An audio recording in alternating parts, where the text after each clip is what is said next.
tonight. Florida Republican Congressman Byron Donalds joins us next for a preview. You're streaming America Decides. I think Governor Romney maybe hasn't spent enough time looking at how our military works. You mentioned the Navy, for example, and that we have fewer ships than we did in 1916. Well, Governor, we also have fewer horses and bayonets.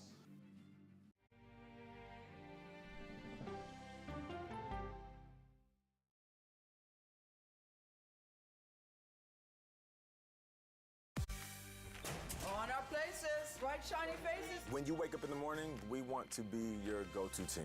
Nate has one of the quickest minds I've ever seen. Tony has a way of making people feel comfortable. Gailey has this unbelievable knack to ask the question that you're asking at home. I've been told I could talk to a tree, and that's pretty much true.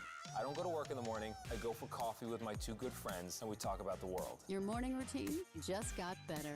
CBS Mornings, weekdays at 7. It didn't seem like anything could happen, because nothing ever happens in East Palestine, but it did. Authorities released toxic fumes from 5 derailed train cars. Resident, please evacuate. Acute bronchitis due to chemical fumes. Did you ever have these problems before the derailment? No, ma'am. This neighborhood's not safe no more. We can assure the community that there's not vinyl chloride entering their communities. Then why are there so many people feeling these various symptoms of bloody noses or difficulty breathing, bronchitis? That's a hard question to answer. We're talking about one of the most blatant releases of a mixture of some of the most toxic chemicals that we've seen in America. I feel like now I have a duty to warn other communities. If my daughter has to watch me die of cancer, at least it saves someone else.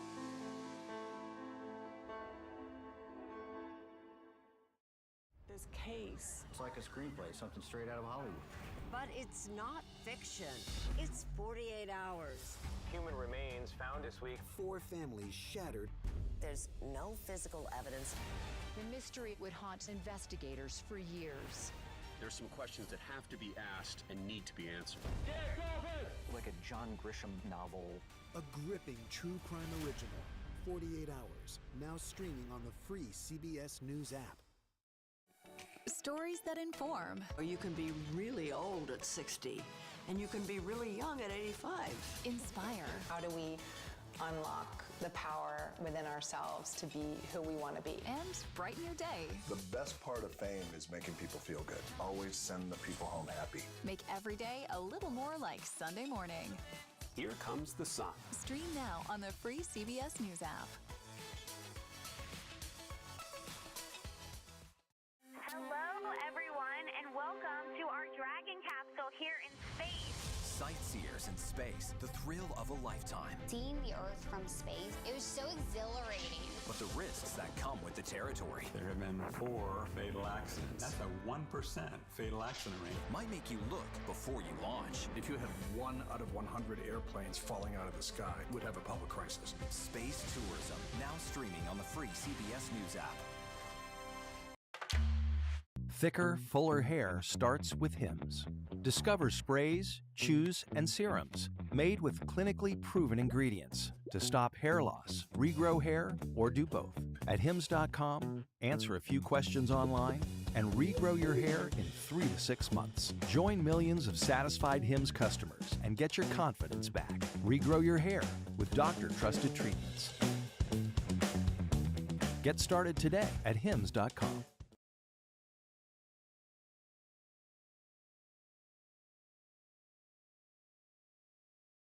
Strategist who served as senior advisor to Senator Tim Scott's presidential campaign. Good to see both of you there in Washington. Ashley, I want to start with you. In your view, what is the biggest weakness or deficit that you think President Biden needs to address tonight to try to change things around? Well, he's got an audience of 1 right now. It's that 1 to 2% that Anthony was talking about that's actually going to make the difference in this next election. That's his primary audience. So I'm going to be watching to see how he creates a permission structure for those folks to get to a yes. And when I say those folks, those are disaffected Republicans, Nikki Haley voters. How does he get them to a yes? So the campaign knows that he's got to focus on that. That's why the major themes coming out of tonight will be threats against American democracy. It'll be Trump extremism from his desire to be a dictator on day one to Project 2025, as well as his inability to lead. So those are going to be the main focuses of tonight. So I'm going to be watching to see, again, how he creates that permission structure for those people to get to a yes. And Matt, for you, and we are watching former President Trump about to get off his plane there. Matt, for you, we've seen in our polling that most Republican voters want Donald Trump to be polite tonight, to kind of tone it down. If we know anything from covering him over the past 8 or so years, we know that that is totally up to Donald Trump. No matter what people want him to do, he does what he wants to do. What do you think tonight he will have to do?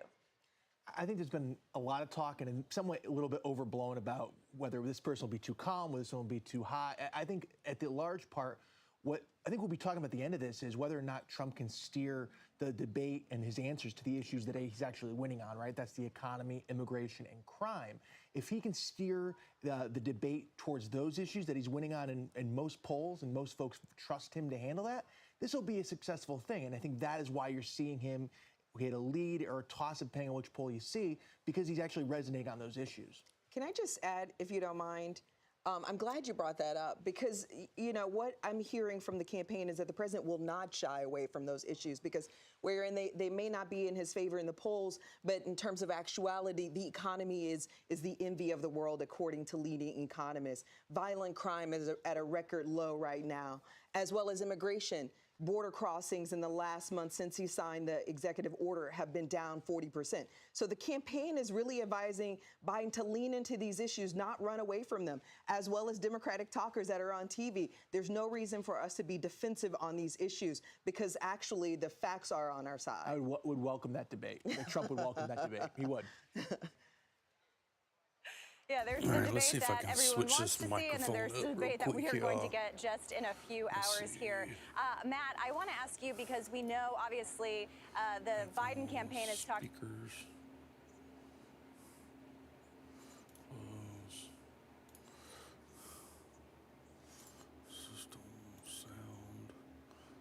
I think you can pivot away from that a little bit and talk about how, look, Democrats are the ones trying to kick Trump off the ballot in some of these states, including Colorado. And what's interesting is I think whether or not that argument has been complicated by the fact that CBS and CNN and a couple other polls show Trump leading on the issue of democracy. Now, you can ascribe different reasons to that one way or another. But I also think, you know, David Axelrod, Obama's kind of famed advisor, said, look, if you're sitting around talking about democracy around the kitchen table, the economy's doing pretty well for you, unlike it is for millions of Americans. So, look, I think that there's a stubbornness, according to Axelrod, says for Biden to push this over and over again. And look, the polls show that it's weird, and honestly, but voters trust Trump in a lot of respects, much counterintuitively to what Democrats say on the issue of democracy. Can I just add in here? All right, Ashley Etienne. Thanks. Oh. I'm sorry, Ashley. Okay. We have Next to leave time. it there. We are tight on time, but we will talk to you both plenty over the course of these next few months. Ashley and Matt, thank you so much. And let's bring in our Major Garrett. Major, good to see you. I know you and the CBS News Confirm team are going to be fact-checking tonight's debate. What are you going to be looking out for, and how are you going to do it? Things that can distinguish truth from fiction. Very simply, Caitlin. And you mentioned the CBS Confirm team.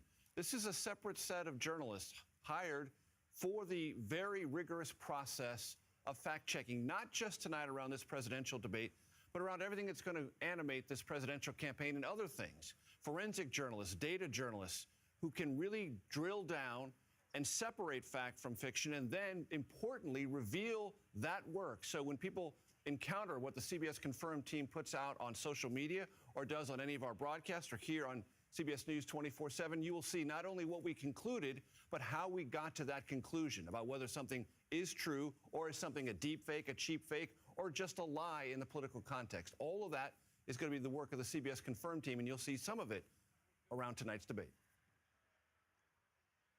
All right, Major Garrett, that is a huge public service to our viewers, and we thank you for that. And with the wars in Gaza and Ukraine, world leaders are watching for what both presidential candidates have to say on those conflicts. We'll take a closer look next. You're streaming America Decides. Listen, there's 30 nations involved in Iraq, some 40 nations involved in Afghanistan.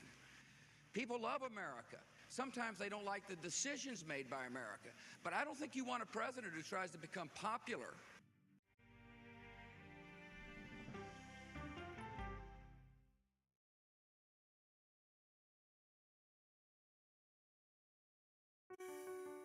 Washington is the seat of power. National security, foreign policy, global economics, every story comes through Washington in some way. We bring some of the most powerful voices in America to the table. We don't just ask the questions, you have to go deeper. We try to understand what's at the heart of the issue we're talking about, to then come forward with solutions. Face the Nation on CBS. The justices ruled that Harvard and the University of North Carolina violated the Constitution. In the aftermath of the Supreme Court decision to end affirmative action in college admissions, uncertainty sets in for some students of color. Affirmative action really gave us an equal opportunity. CBS Reports explores the historic decision and what it means for those chasing an opportunity to change their lives. I knew that college was the ticket to break this cycle. The end of affirmative action, now streaming on the free CBS News app. Okay, let's go. You guys good? Hey. All right, we good? Keep going. The clock, it's ticking. Off we go. 60 minutes. 60 minutes. 60 minutes. It's time for 60 Minutes, Sundays on CBS. An original documentary from CBS Reports. AI is among the most world-changing technologies ever. Curing diseases, scientific breakthroughs, making lives better. They can help us with medical discoveries, scientific discoveries, doing better agriculture, having cures for things like Alzheimer's. It's also going to really transform the way we work. The uplifting potential of artificial intelligence is limitless. It gives you a friend, somebody to chat with 24/7 that is non-judgmental. He makes me feel loved and desired. And so are its downfalls. The problem with all this AI is that it's unpredictable and uncontrollable. The choices we make now will have lasting effects for decades, maybe even centuries. The ChatGPT revolution, now streaming on the free CBS News app. We are about to see American weapons in the hands of Mexican cartels. A gun pipeline to Mexico. We are arming the cartels. 100%, no doubt about it. Happening right under our noses. Who's doing something about this? Nobody. A CBS Reports exclusive. Most Americans have no idea that we are effectively arming the enemy next door. This is the story the American people need to know. Arming cartels, now streaming on the free CBS News app. America Decides, taking you inside American democracy. The most important stories on a day-to-day, hour-to-hour basis. You're going to hear a lot of reporting. It is clearly a pivotal moment. Gun control, the economy, education. Both sides of the political aisle fight it out for power. Bringing you the analysis that you need. Thoughtfully, with context. Be part of the conversation. On CBS News streaming. Welcome to America Decides, Monday through Thursday at 5 p.m. Eastern. The first presidential debate, hosted by CNN, CBS News 24/7 will cover it live, with our political team providing pre- and post-debate analysis. Stream tonight beginning at 5, here on CBS News 24/7. And with wars raging in Gaza and Ukraine, foreign policy is expected to come up in tonight's debate. CBS News chief foreign affairs correspondent and Face the Nation moderator Margaret Brennan joins us now. Margaret, of course, no one better to discuss all of this with than you. What is going to be the pitch from both candidates about how they would navigate this increasingly chaotic world that we are seeing in a second term? Well, Caitlin, it is unique because both of these candidates have served as commander-in-chief. They have a record, but right now the U.S. is facing an incredibly complex threat environment and is no longer the only superpower. So this is a different problem set, and President Biden argues this is the most dangerous moment we've seen since World War II, and that he's uniquely suited to hold together the Western alliance against Russia's Vladimir Putin, who's on this march through Europe, starting with Ukraine, with the help of America's adversaries, Iran and North Korea, as well as China, which has helped rebuild his munitions. Donald Trump argues a counterfactual, that none of this would have ever happened had he been in the Oval Office because leaders feared him. Biden argues the U.S. should lead allies and thus find strength in numbers to challenge China. Trump argues that allies are just exploiting the U.S. and, if you remember, in the 4 years he was president, had threatened to pull troops out of South Korea and Japan, a blind spot potentially in the Pacific, and out of Germany, which would have been a blind spot in Europe. So you will likely see Joe Biden remind people of the Trump record while Trump attacks the moment we are in and what Biden's doing now. Yeah, and Margaret, you know, most voters that I talk to across the country, no matter where they stand politically, are concerned about everything that you just described here. And I think they want to know, you know, what is the policy? And Caitlin, we haven't heard a lot of affirmative vision from either candidate, to be frank with you, about what 4 more years would look like. But let's be clear on the problem set. I mean, neither president found a way to stop North Korea's nuclear development, nor have either been able to stop Iran's malign behavior throughout the Middle East. There aren't concrete proposals being offered by either of them on those points. But directionally, they're in the same place when it comes to getting tough on China. Donald Trump takes this hammer approach on the campaign trail. You hear him talking about a 10% across-the-board tariff on goods from China to rebalance trade. He doesn't talk as much about the fact that would make things more expensive for American consumers, while President Biden argues he likes tariffs on specific things like electric vehicles and to ban the sale of sensitive technology to China. He argues economic policy is foreign policy. And as you know, on the Mideast, Biden has active diplomacy underway to help Israel free hostages and create a Palestinian state, surge in aid. That has also caused some problems with his own Democratic base. With Donald Trump, he's pretty vague on this, on the Middle East and what he would do. On Russia, also vague. He has argued, though, he would bring home U.S. prisoners back from Russia and that he would get Vladimir Putin to stop the war. Hasn't said how he would do that. All right, Margaret Brennan, thank you so much. We appreciate that, and we will see whether they address all of that tonight. President Biden and former President Trump are expected to tackle a number of issues important to voters during tonight's debate, and we have several of our reporters spread out across the country to help us walk through some of them. I'm Jolene Kent in Los Angeles, and the economy is a top priority for many voters tonight. And so many people are taking stock of how they're doing financially under President Biden. So our CBS News polling shows that voters overwhelmingly feel that it is harder to buy a house, raise a family, get a good job, or start a business compared to generations before. Now, part of that could be tied to those regular weekly, monthly expenses. Our CBS News Money Watch price tracker shows that since 2019, when Trump was in office, till now, the price of a dozen eggs has nearly doubled. A loaf of bread costs 53% more, and gas prices have jumped 32%. Now, looking at the data since President Biden took office in January of 2021, consumer prices have jumped 20%, according to official government data. And over the last 3.5 years, inflation has come down from its peaks of 9%, and wage growth has outpaced inflation, but it does so just slightly. And those jobs reports you've been seeing have been strong, and unemployment remains at historic lows. It was at 6.4% when Biden took office. It's now down to 4%. But interest rates remain too high for many people to get into the housing market. And there's only one rate cut projected for the rest of this year, and even that is iffy. With rents going up and the cost of homeowners insurance also on the rise, voters will be watching tonight for any relief. I'm Camilo Montoya-Galvez in Tucson, Arizona. Immigration is set to play a major role in this election and during the presidential debate tonight. And there are clearly two starkly different visions on this issue for this debate. We know that former President Donald Trump has made immigration a pillar to his political career, and that has continued to be the case during this campaign cycle. He has blamed President Biden for the record number of migrants crossing the U.S.-Mexico border illegally in recent years and has vowed a radical shift in policy if re-elected.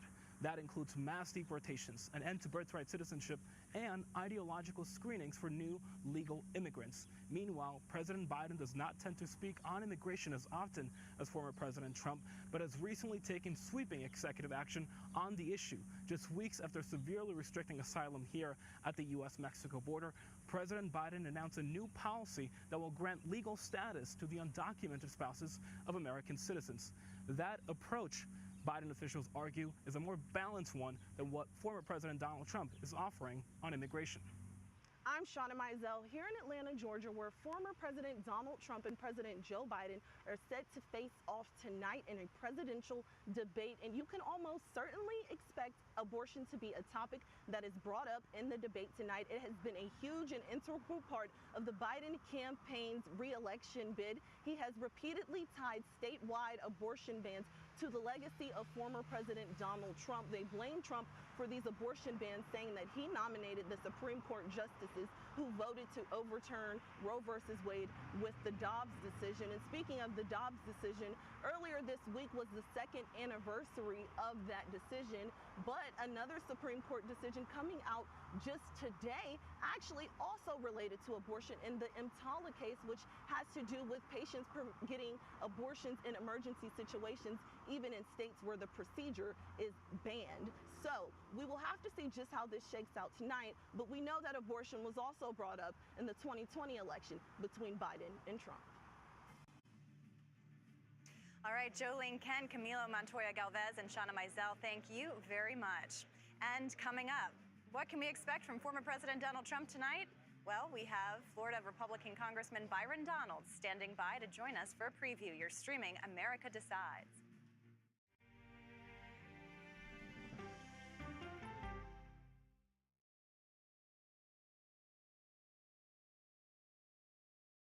Go to the ends of the earth. Right now. We got something crazy. And reach for the stars. Here we are. Time. Yes, it's my comeback. Hey, this is pretty fun. But wait, there's more. Experience thought-provoking, Welcome to the idea of being a human being. innovative, and truly original reporting. Look through a telescope and go, wow. Because there's always something new under the sun on CBS Sunday morning. At this moment, terrorists could be plotting another attack. 9/11 triggered a counter-terrorist system that included a secret database. This person needs a closer look. A growing list of nearly 2 million people, including some Americans who say they're innocent. On 1 hour flight, I have to spend 6 hours to go and come back. CBS Reports explores the system, the people responsible for it, and those pushing for change. I'm not fighting against them. I'm fighting for them to do the right thing. The Watch List, now streaming on the free CBS News app. Don't miss true crime anytime you want, anywhere you go, with the 48 Hours podcast. Real crimes, real lives, real justice. There's some questions that have to be asked and need to be answered. Listen to 48 Hours on Apple Podcasts. An original documentary from CBS Reports. Imagine yourself in Manhattan with no police, no army, no mayor. The people of Haiti stare down poverty, corruption, natural disasters, and violence. 90% of the guns that are used by gangs in Haiti are American guns. But with an unbreakable spirit and eternal optimism. There are days where I cry, but we can't be discouraged. We still believe in Haiti. They're still able to look ahead with hope. Haiti is on the brink of transformation, a radical shift. Nations are coming together and saying things must change. Fighting for Haiti, now streaming on the free CBS News app. Hey there, welcome to The Uplift. I thought she was a groom, and I stepped back and I went, oh, you're the queen. She's going to be with me every instant that I'm alive. I just wanted to see if you'd go to Disneyland with me today. I look over at him and he's smiling. I'm going to remember that the rest of my life. They told us when he was going to be born, he was only going to live for 30 minutes. It's really a miracle that he's with us today. The Uplift. Stream now on the free CBS News app.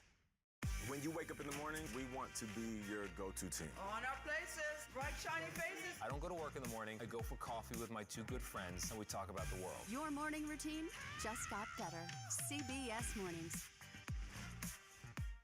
A CBS News investigation. People looking for love finding their life savings gone. This could happen to anybody. And sometimes losing their lives. Anything for love. Now streaming on the free CBS News app. The first presidential debate, hosted by CNN, CBS News 24/7 will cover it live, with our political team providing pre- and post-debate analysis. Stream tonight beginning at 5, here on CBS News 24/7. And welcome back to the Spin Room here in Atlanta ahead of the presidential debate. We have an ally of former President Trump. Florida Republican Congressman Byron Donalds is here with us for a preview. Now, I know you're here for the debate, but you were also here yesterday campaigning for Donald Trump, specifically trying to talk to black voters here. President Biden won black voters by 80% in the last election.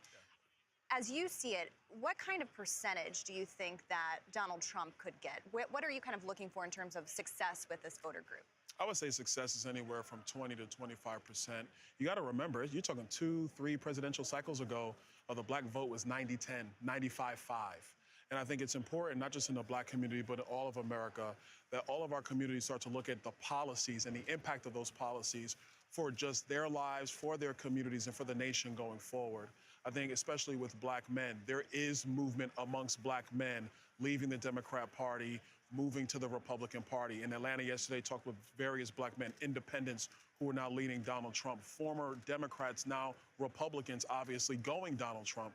So the events, having those real conversations, sometimes those tough conversations, that's what you are going to have to do in 2024 and going forward in our politics, because there's going to be an end to the monolithic viewpoint of voting blocks and demographic groups. It's going to be about issues. It's going to be ideas. It's going to be about making sure that people's lives are better going forward.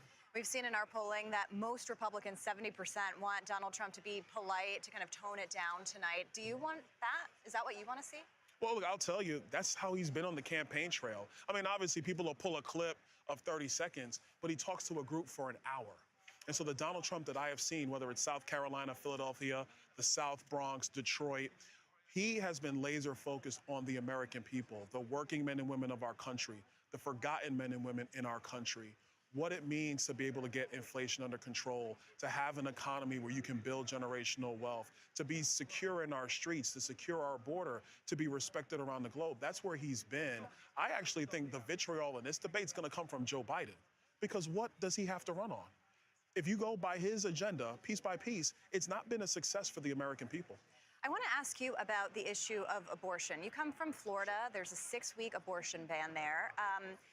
Donald Trump has said that he would not support federal limits on abortion. Do you think that's the right call? I do, because a couple of things. Number one, abortion is the most personal and frankly divisive topic in our politics. Highly emotional, highly personal to women across the United States of America. Donald Trump sees it where we are today as a country.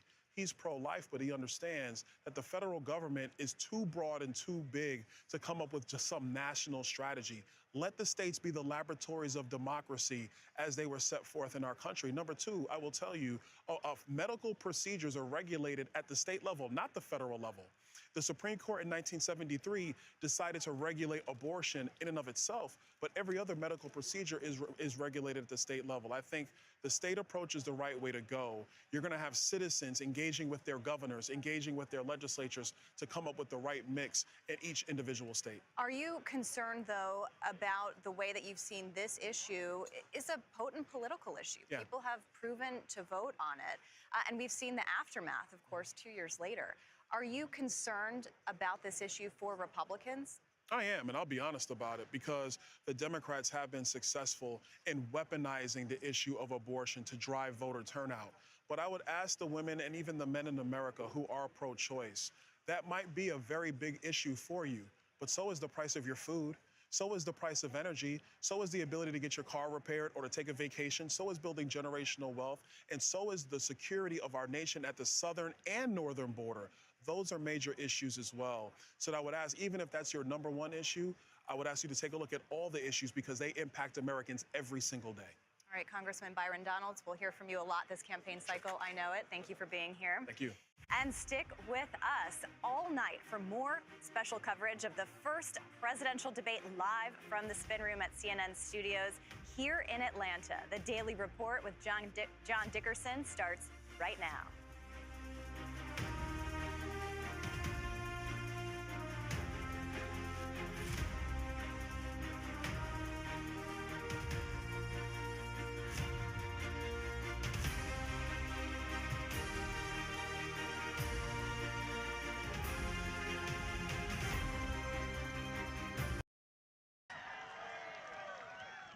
Biden should have a cognitive test, number one.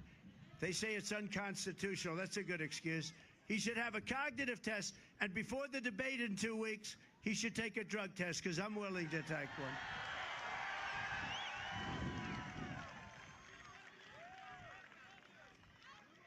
So Nevada's being turned into a dumping ground, and you are. The whole country is being turned into an absolute dumping ground for what's happening. In Venezuela, here's a statistic that's a terrible statistic. So countries are dumping all of their criminals. Are you driving way less than you used to? Do you have a clean driving record? Are you over 25? Criminals, but are not productive. They're not going to be productive. They're not exactly going to make America great again. And they're coming in here in huge waves in the caravans, a name I think I came up with. I came up with a lot of good names, like Crooked Joe. Used to be Crooked Hillary. I took it off. Now we call her Beautiful Hillary, because we don't care anymore about that. We call it, because what was better, Crooked Joe or Sleepy Joe? Okay, let's have a poll. I'll change it. He's both. He's both. He's crooked. Okay, wait. We'll do a poll. We'll go Sleepy first, and then we'll go Crooked. Which is a better name for Joe Biden? Sleepy Joe or Crooked Joe?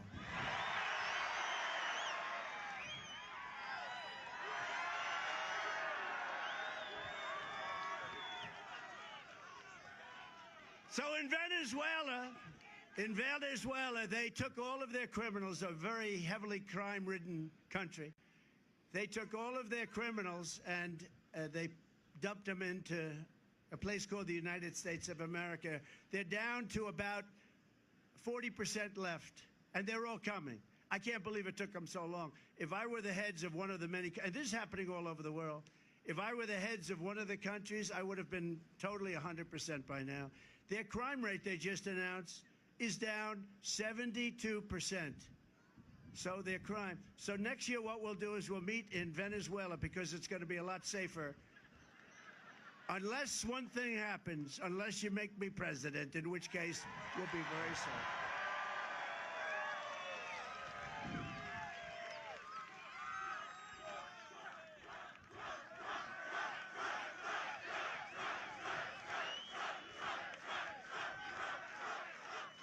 So last year, it's terrible. You know, this is as far as look at all the fake news back there. Look at all the fake news. They are fake. They are fake. Did you see Biden yesterday in Normandy, and he was in France? He embarrassed us so badly, right? Does everyone know that? He embarrassed us so badly, it was terrible. It's just terrible.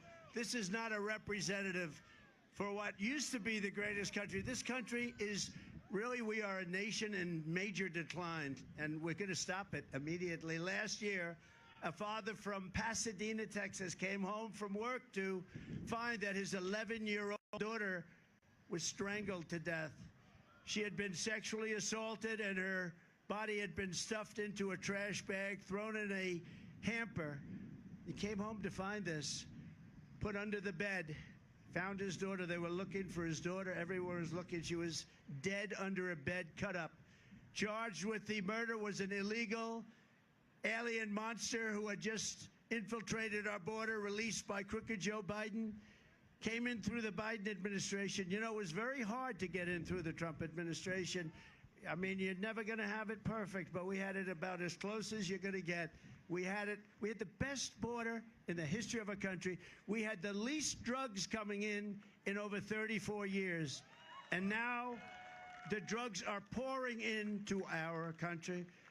But they let this monster loose to prey on innocent children. He'll probably have a lawyer. He'll get out. Other people don't get out. They indict guys like Trump for what? The election was rigged. The election was a rigged election. Oh, let's indict him for saying that. Whereas you got guys like this. You got guys that kill people, and they're fine. They're just fine. Now, we're screwed up as a country, and we're going to unscrew it very quickly. It's going to take place very quickly. And then you had the horrific case of Laken Riley. I got to know the parents well, the family well. The young nursing student, top of her class.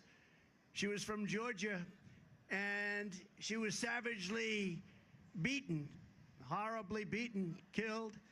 And Joe set loose this monster into our country, wouldn't have come into the country under us. And then on top of everything else, when I met the family, they were so beautiful, so incredible. And Joe Biden couldn't pronounce her name. He talked about her in Congress, and he was only forced to talk about her, but he apologized to her killer for calling him illegal. He called him an illegal alien, and everybody got angry at him, so he started apologizing, not to the family of Laken Riley, but he apologized to the killer because he called him a killer. This is where we are.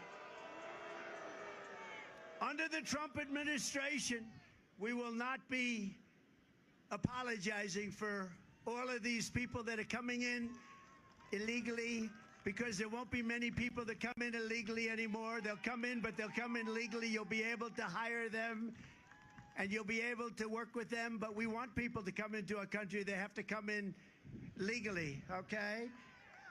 So with his border nightmare, Joe Biden is also waging an all-out war on the workers of America, especially African Americans and Hispanic Americans and African Americans are the suffering most with this incredible illegal alien group that's coming in and staying at our luxury hotels. And you know, they're being put up in hotels. Some of them are luxury hotels. And by the way, just in case you're wondering, I got no teleprompters, and I haven't from the beginning. These people. That probably means we'll make a better speech. No, I got no teleprompter. You know, I pay all this money to teleprompter people, and I'd say 20% of the time they don't work. They don't work. The thing's waving around. They can't tie it a little bit tighter. I'm trying to look at.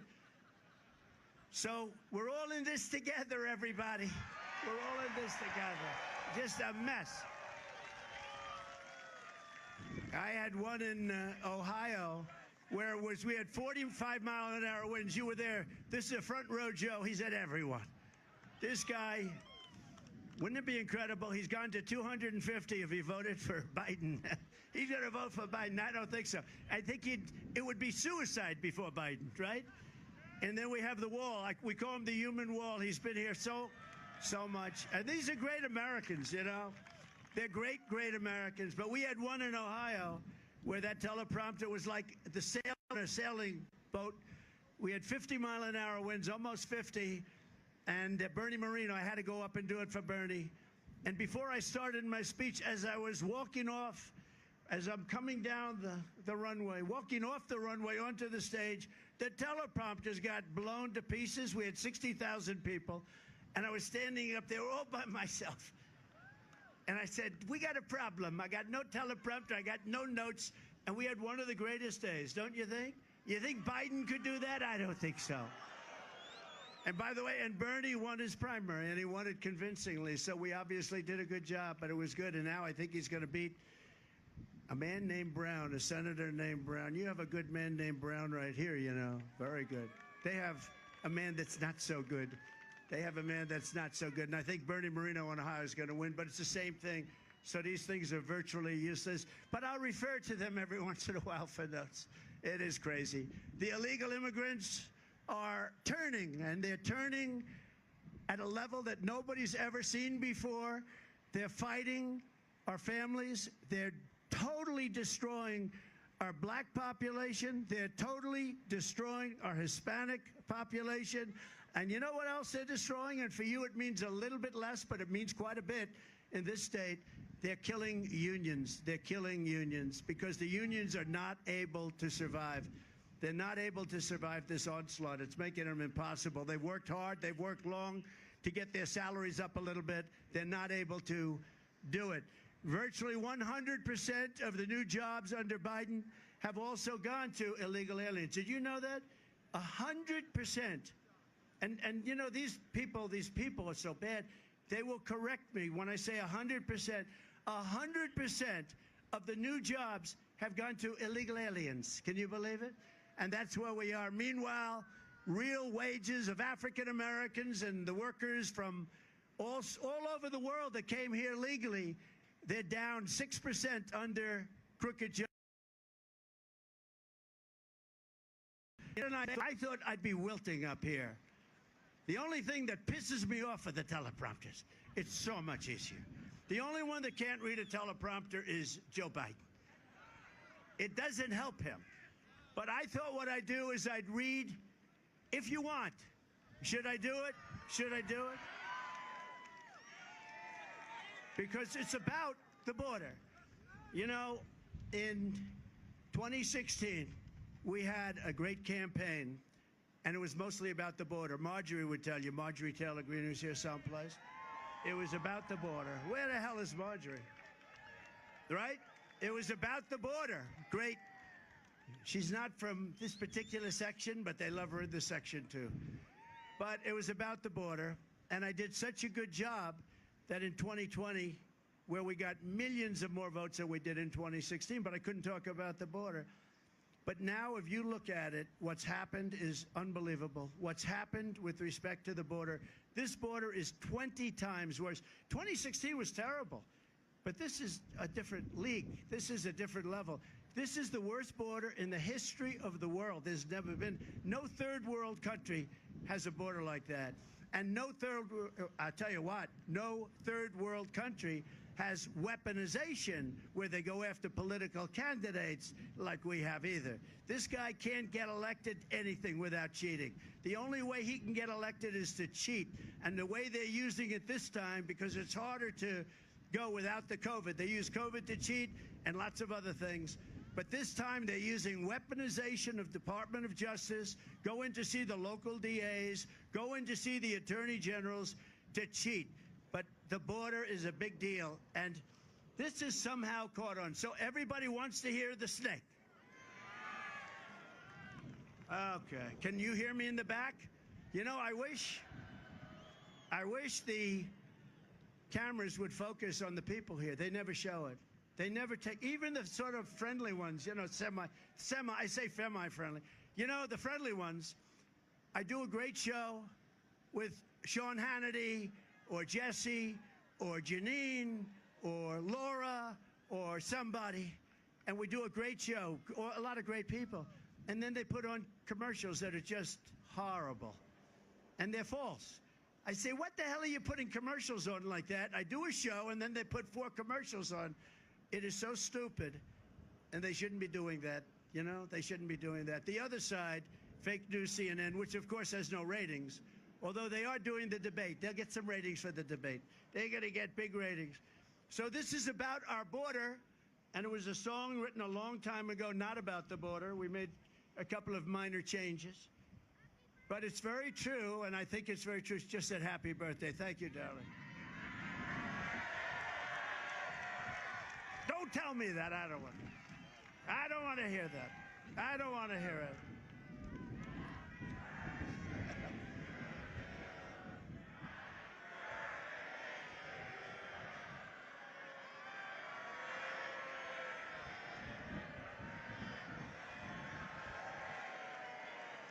Thank you.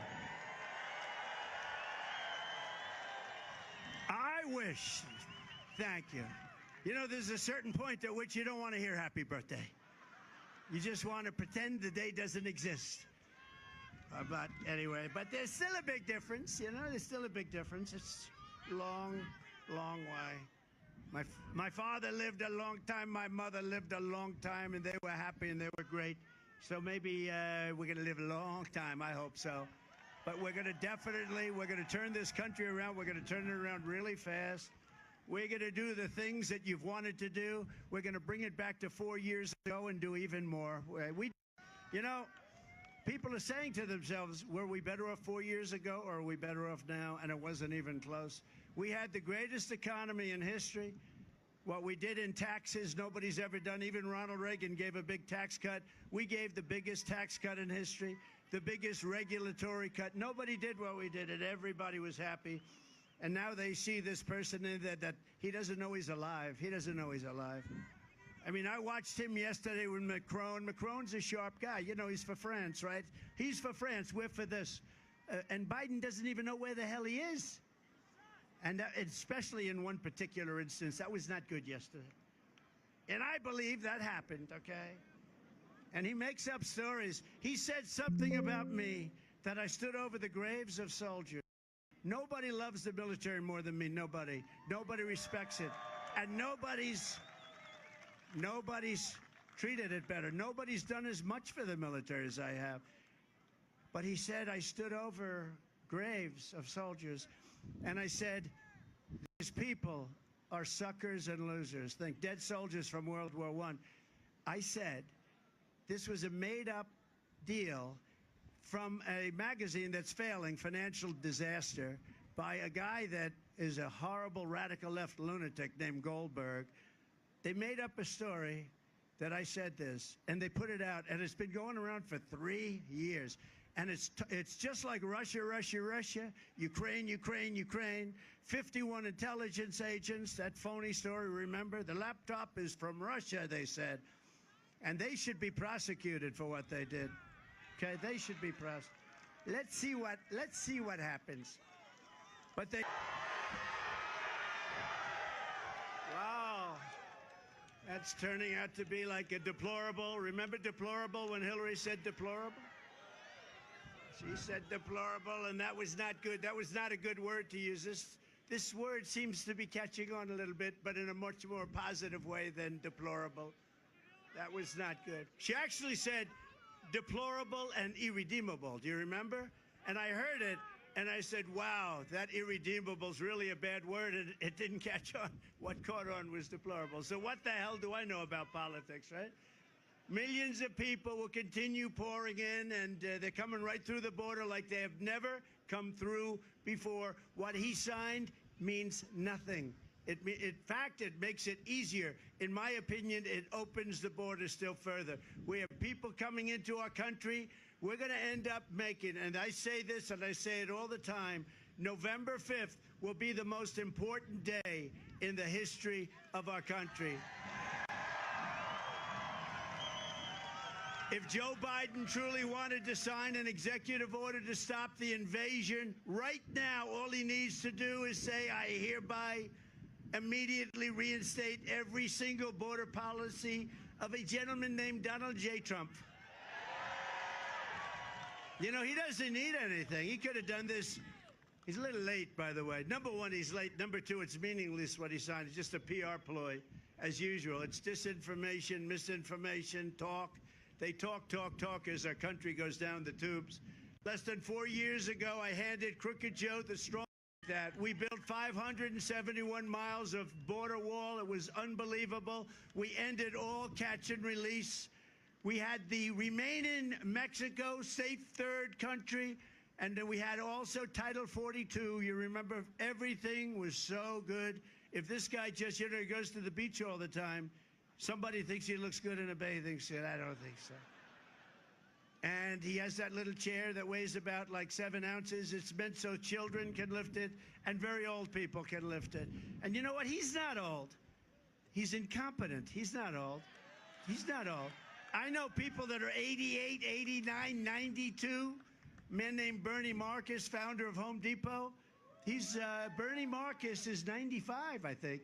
And he's 100, you talk to him, he's 100% sharp. This guy, there's just something missing. And there always has been, by the way. He always had the worst and dumbest foreign policy. There always has been. Under the Trump administration, if you crossed our border illegally, we caught you and we brought you back. We took you back from where you came. It was very simple. We had the greatest, think of it. All he had to do is leave my people in place, leave everybody in place, and he wouldn't be going through this right now. I think it's one of his many big problems. I think the Afghan situation was the most embarrassing day in the history of our country, actually. He has a lot of bad days. I could name them, but we don't have enough time. We only have a few hours. We don't have enough time. And now, by the way, it's 110, but it doesn't feel it to me, right? So we'll stay out here for a little while. If anybody gets tired, you'll let me know. And if anybody goes down, if you start going down, we have people, they'll pick you up right away. They'll throw water. You know, they were so worried. Everybody was so worried yesterday about you, and they never mentioned me. I'm up here sweating like a dog. Secret Service said, we have to make sure everyone's safe. I said, what about me? Oh, we never thought of that. They don't think about me. I'm working my ass off. I'm working hard. This is hard work. Front row Joe. Front row Joe.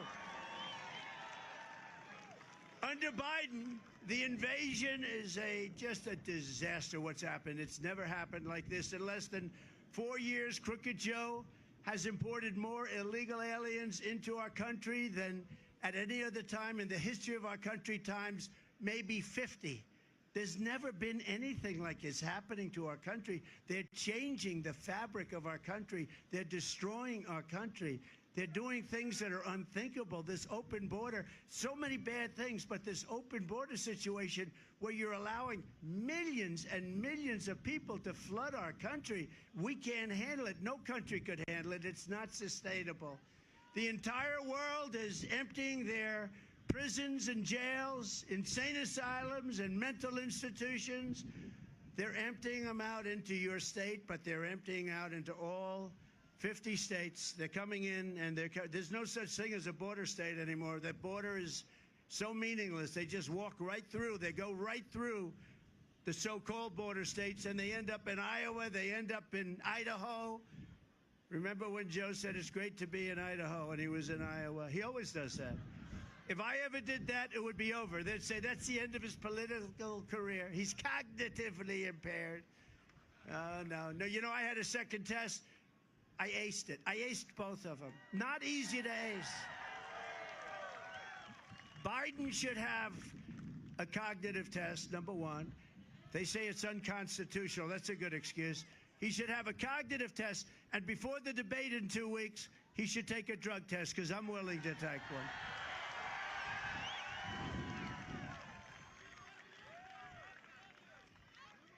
So Nevada's being turned into a dumping ground, and you are. The whole country is being turned into an absolute dumping ground for what's happening. In Venezuela, here's a statistic that's a terrible statistic.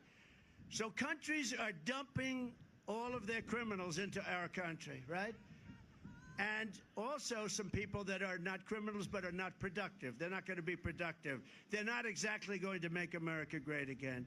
And they're coming in here in huge waves in the caravans, a name I think I came up with. I came up with a lot of good names, like Crooked Joe. Used to be Crooked Hillary. I took it off. Now we call her Beautiful Hillary, because we don't care anymore about that. We call it, because what was better, Crooked Joe or Sleepy Joe? Okay, let's have a poll. I'll change it. He's both. He's both. He's crooked. Okay, wait. We'll do a poll. We'll go Sleepy first, and then we'll go crooked. Which is a better name for Joe Biden? Sleepy Joe or Crooked Joe? We'll hear the presidential candidates discuss the direction of America and the issues that matter most. This is arguably the most important debate since that 1960 debate. And we should note also that there's been little movement in the polls between President Biden and Donald Trump.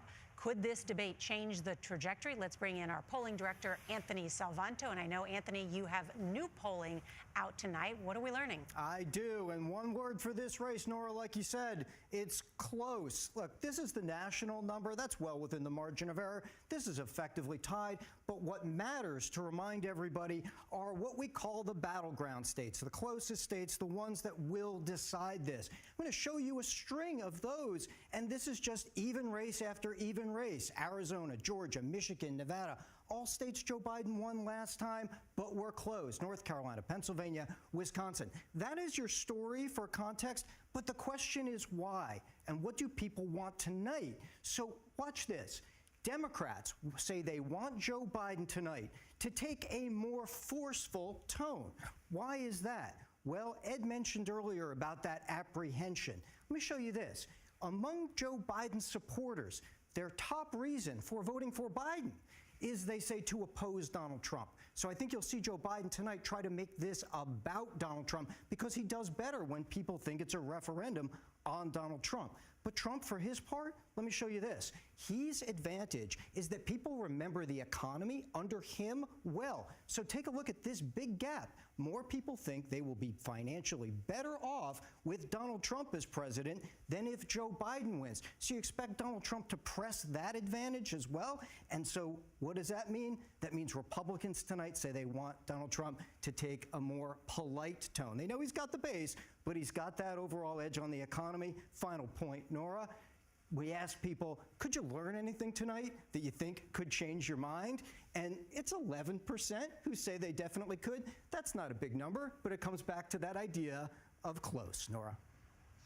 Really interesting, Anthony Salvanto. Thank you so much. We've also learned from Anthony's polling the importance of abortion rights or reproductive rights. And Margaret, just today, that ruling from the Supreme Court about Idaho, which is one of 6 states in America that has a near total ban, where they've lost 20% of their OBGYNs because doctors there are concerned about being prosecuted for providing health care, essentially, to women who may be having a miscarriage. How do you see this playing out tonight on stage and as voters go to the polls? And that brings us back to that Supreme Court decision that sent the issue back to the states. And Donald Trump is likely going to say that's where it needs to stay and try not to engage on some of the substance that you just laid out in these tough decisions that come down to, is it health care that is life-saving or not in that specific case? And can I just say why I think that's interesting, too? Because then shouldn't Joe Biden make the argument, oh, well, I sued Idaho to protect the rights of women and who are in a dire medical situation. Would you not, Donald Trump, have challenged the state of Idaho to protect women? And it'll be really interesting to see how much he engages on this. But Joe Biden, as president, rarely discusses the issue of abortion. And he has said, I'm just not big on it, was one of his quotes. Some of this has to do with his religious conviction. But to your point, this is something that is going to be a political force, no matter how comfortable. This is an uncomfortable topic, period, to talk about. But we know that in the midterms, abortion was a driving force in those races in a way that helped Democrats. They held on to the Senate, if you remember. And the party is hoping that when it comes to the presidential race, it'll also benefit Joe Biden, that it will drive up turnout. And we want to show you some graphics here. The majority of Americans, 60%, according to CBS polling, believe abortion should be legal in all or most cases.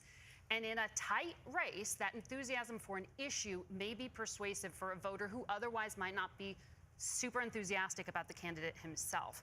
And Democrats are looking at 11 states this fall, they're on your screen, where the issue of abortion access will literally be on the ballot as a standalone issue. And it includes battlegrounds like Arizona and Nevada. And this single issue could make a difference. Now, the Trump campaign has tried to neutralize the political force by arguing, as we were just talking about, that the Supreme Court sent it back to the states to decide on legality and that there shouldn't be a federal policy. But that frustration has frustrated some of the religious conservatives in the Republican Party who want Donald Trump to attempt a national ban or restrictions. Joe Biden's campaign has just tried to harness the political power by arguing that it was Trump who put the Supreme Court justices on that court that struck down Roe versus Wade, and that reproductive health care of all types, IVF, access to birth control, all of it's under threat if Trump is reelected. Now, that's a message, though, where you would be more likely to hear from Vice President Harris if she was on that stage. She's been delivering it for the campaign. You will perhaps hear reproductive health care from Joe Biden, but he may avoid discussing abortion directly. Now, one of the things that we also see in our polling here is that abortion access, it is important as a galvanizing force, but it ranks lower than the economy, lower than inflation, lower than the border, lower than the state of democracy and lower than guns. So it is a galvanizing force, but it is not everything here.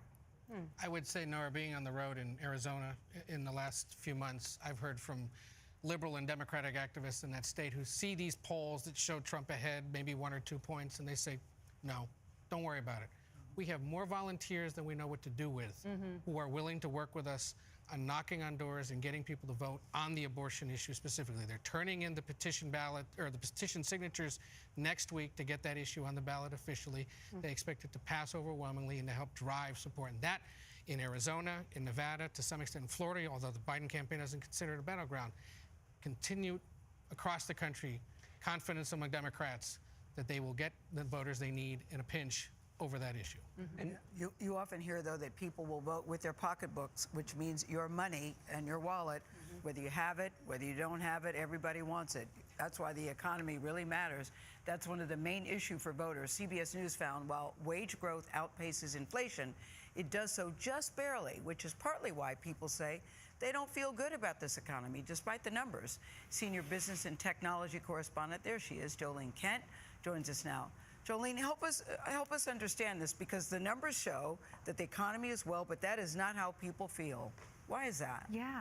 Exactly. The numbers are very strong mostly. If you take a look at what we've seen so far, if you invest in the stock market, now not everyone does, the S&P 500 is up 16% year to date. We're still sitting at these historically low unemployment numbers at about 4%. We saw the Dow closing at another 1-month high. And of course, inflation that has cooled off from its 9% peak, and we're down now at 3.3%. So overall, the numbers are strong. You've seen these hot jobs reports that we've been reporting on. And so all of the numbers seem to point to things going in the right direction, but not everyone's feeling that when you just dig a little bit deeper, Gail. So do you think that the Biden administration needs to do a better job on its messaging? Because they certainly tell us that, but people still don't get that message. Yeah, it's interesting. I spoke to a voter in Minnesota today, an independent voter who's really on the fence. She voted for Obama in 2008, and she voted for Trump in 2020. And she basically says for her, it comes down to how much she's paying at the grocery store, among other issues. The economy is really important. So if you take a look at our Money Watch price tracker, you can see why she's feeling that pinch. She's got 4 kids. She lives in Plymouth, Minnesota. A dozen eggs, double the price compared to pre-pandemic levels. Of course, that was when President Trump was in office. A loaf of bread up 50%, a pound of coffee up 40%. Gas, of course, you feel that, up 30%. Now, when you look back at just President Biden's term in office so far, inflation is indeed up 20%. And that's where we see, even though wage growth does outpace inflation, it's not by very much. And then if you pivot and you take a look at the housing market, overall housing prices far outpace wage growth. That's where people are feeling a lot of frustration as well. They want to buy a house, interest rates continue to be high, and you've got maybe one rate cut on the table from the Fed. We'll see. All right, Jolene, thank you very much. And while we're at it, the cost of batteries are up, too. I was at the CVS AAA batteries, they're up.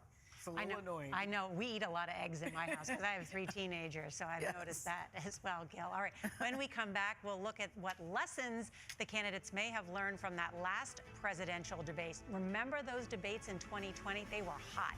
You're watching CBS News.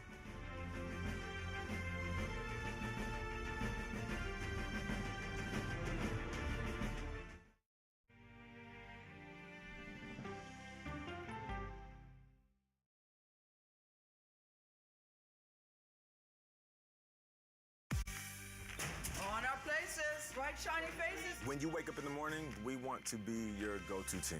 Nate has one of the quickest minds I've ever seen. Tony has a way of making people feel comfortable. Gail has this unbelievable knack to ask the question that you're asking at home. I've been told I could talk to a tree, and that's pretty much true. I don't go to work in the morning. I go for coffee with my 2 good friends, and we talk about the world. Your morning routine just got better. CBS Mornings, weekdays at 7. It didn't seem like anything could happen, because nothing ever happens in East Palestine, but it did. Authorities released toxic fumes from 5 derailed train cars. Resident, please evacuate. Acute bronchitis due to chemical fumes. Did you ever have these problems before the derailment? No, ma'am. This neighborhood's not safe no more. We can assure the community that there's not vinyl chloride entering their communities. Then why are there so many people feeling these various symptoms of bloody noses or difficulty breathing, bronchitis? That's a hard question to answer. We're talking about one of the most blatant releases of a mixture of some of the most toxic chemicals that we've seen in America. I feel like now I have a duty to warn other communities. If my daughter has to watch me die of cancer, at least it saves someone else.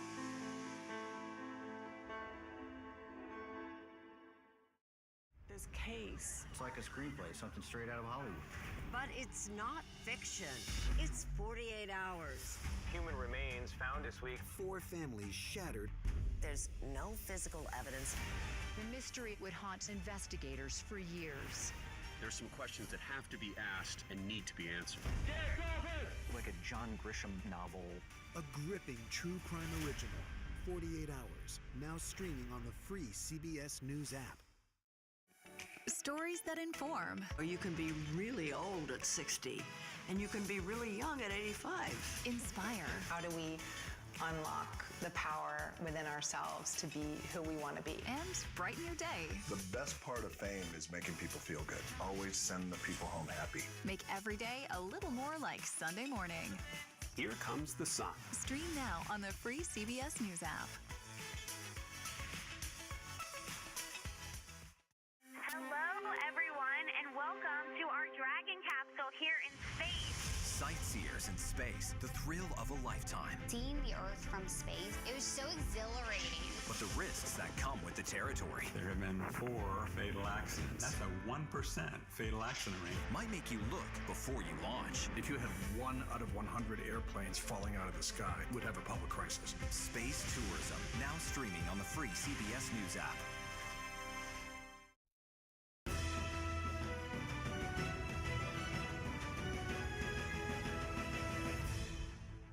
The issue is the American people should speak. You should go out and vote. You're in voting now. Vote and let your senators know how strongly you feel. Vote now. Make sure you, in fact, let people know you're a senator. I'm not going to answer the question because the question is the radical left. Will you shut up, man? Listen, who is on your list, Joe? Who's on your list? Gentlemen, I think this is so unprecedented. He's going to pack the court. We have ended this segment. We're going to move on to the second segment. That was really a productive segment, wasn't it?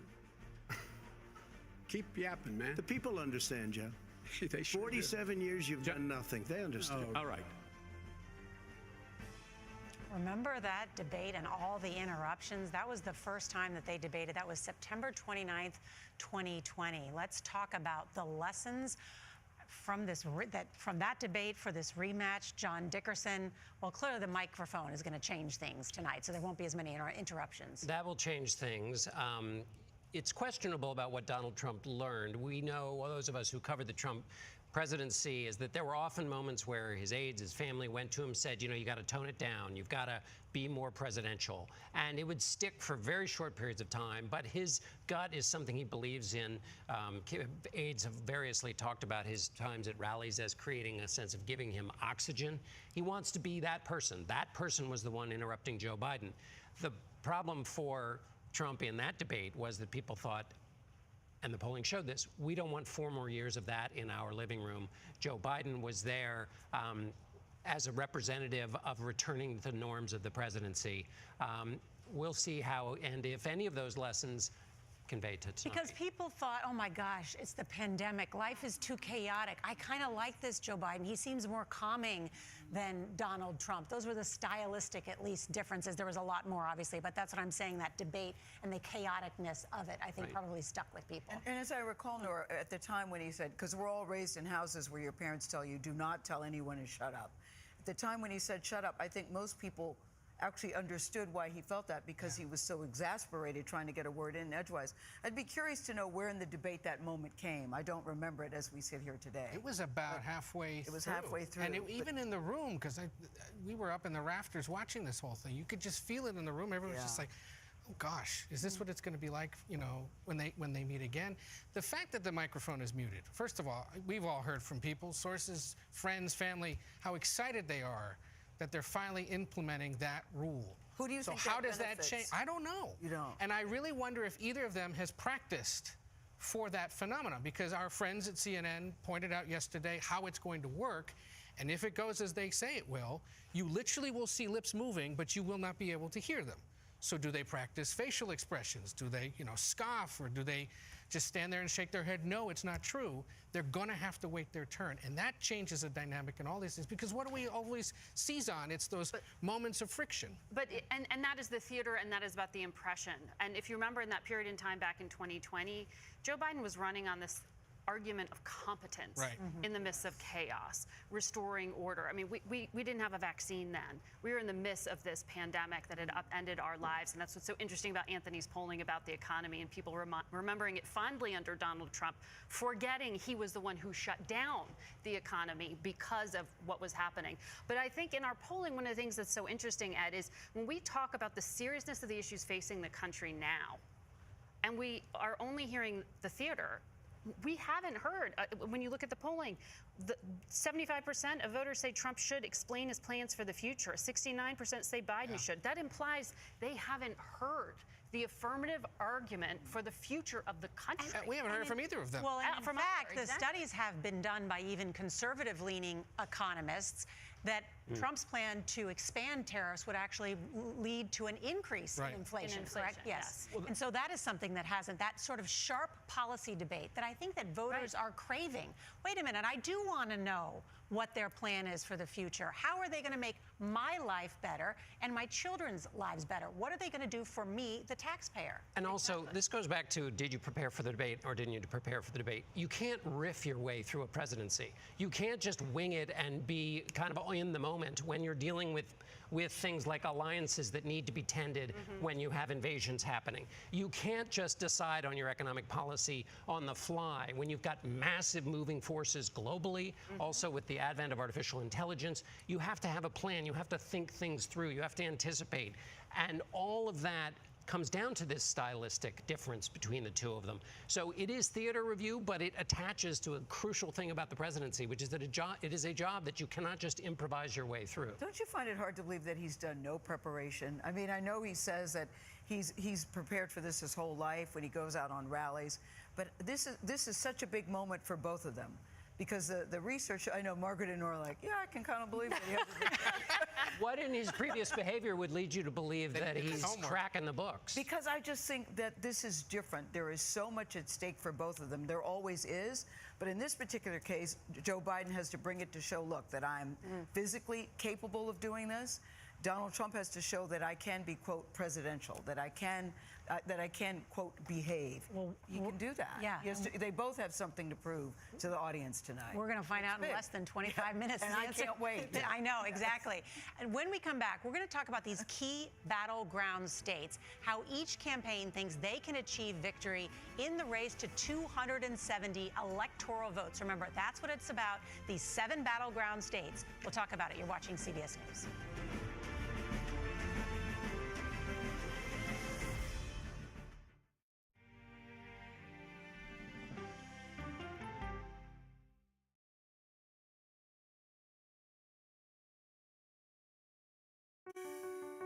Washington is the seat of power. National security, foreign policy, global economics, every story comes through Washington in some way.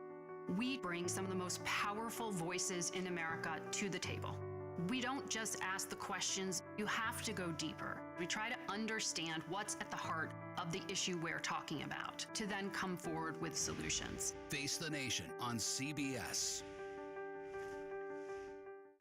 The justices ruled that Harvard and the University of North Carolina violated the Constitution. In the aftermath of the Supreme Court decision to end affirmative action in college admissions, uncertainty sets in for some students of color. Affirmative action really gave us an equal opportunity. CBS Reports explores the historic decision and what it means for those chasing an opportunity to change their lives. I knew that college was the ticket to break this cycle. The end of affirmative action, now streaming on the free CBS News app. Okay, let's go. You guys good? Hey. All right, we good? Keep going. The clock, it's ticking. Off we go. 60 minutes. 60 minutes. 60 minutes. It's time for 60 Minutes, Sundays on CBS. An original documentary from CBS reports. AI is among the most world-changing technologies ever. Curing diseases, scientific breakthroughs, making lives better. It can help us with medical discoveries, scientific discoveries, doing better agriculture, having cures for things like Alzheimer's. It's also going to really transform the way we work. The uplifting potential of artificial intelligence is limitless. It gives you a friend, somebody to chat with 24/7 that is non-judgmental. He makes me feel loved and desired. And so are its downfalls. The problem with all this AI is that it's unpredictable and uncontrollable. The choices we make now will have lasting effects for decades, maybe even centuries. The ChatGPT revolution, now streaming on the free CBS News app. We are about to see American weapons in the hands of Mexican cartels. A gun pipeline to Mexico. We are arming the cartels. 100%, no doubt about it. Happening right under our noses. Who's doing something about this? Nobody.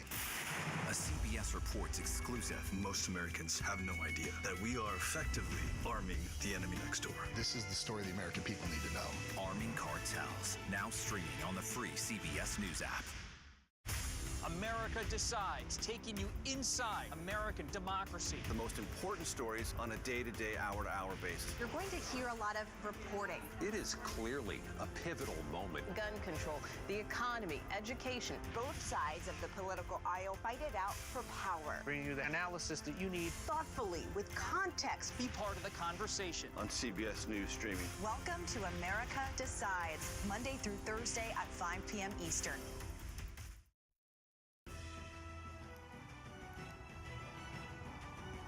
Welcome back to Debate Night coverage here on CBS. We are just moments away from that debate, and we're learning President Biden has just arrived at the debate site.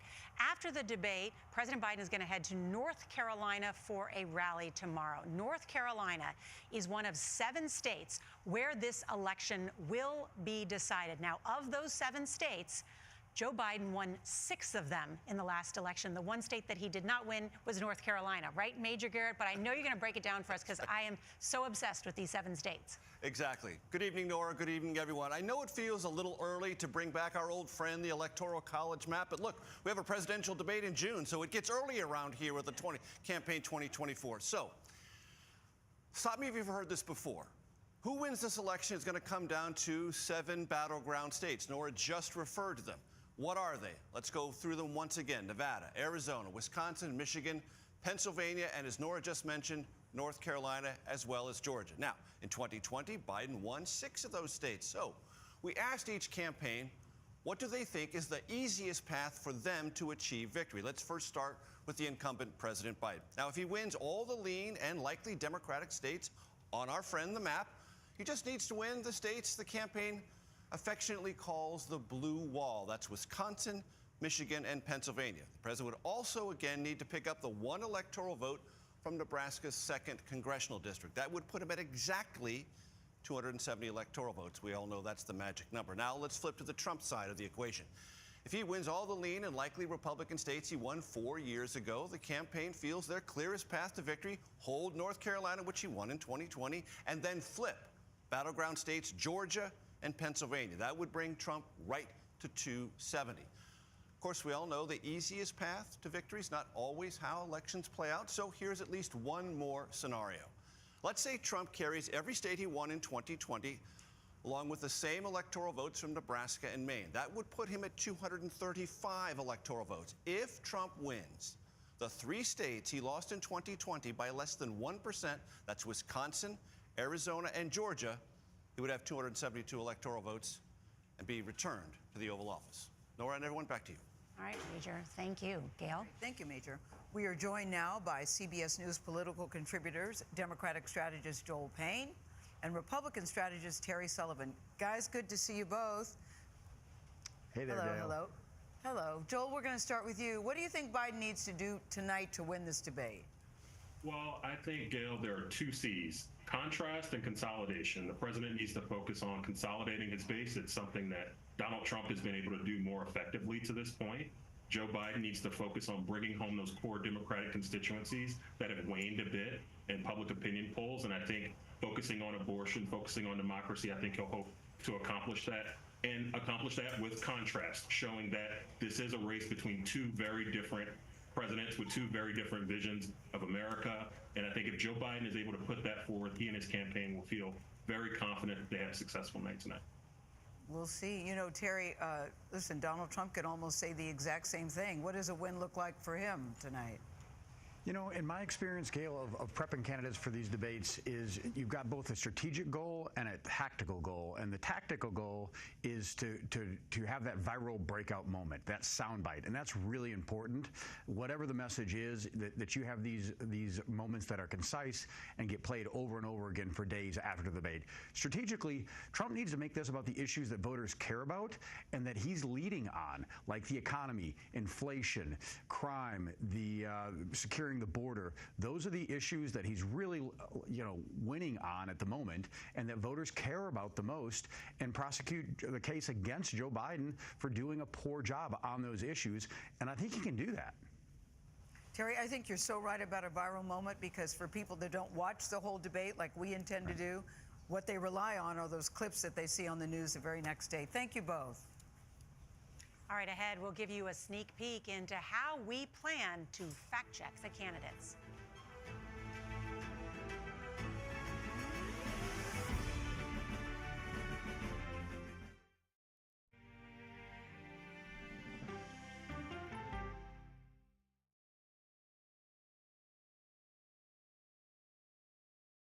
Go to the ends of the earth. Right now. We got something crazy. What you want to hear my voice for? Yes, this is my comeback. Hey, this is pretty fun. But wait, there's more. Experience thought-provoking, I'm open to the idea of being a human being. innovative, and truly original reporting. Look through a telescope and go, wow. Because there's always something new under the sun on CBS Sunday morning.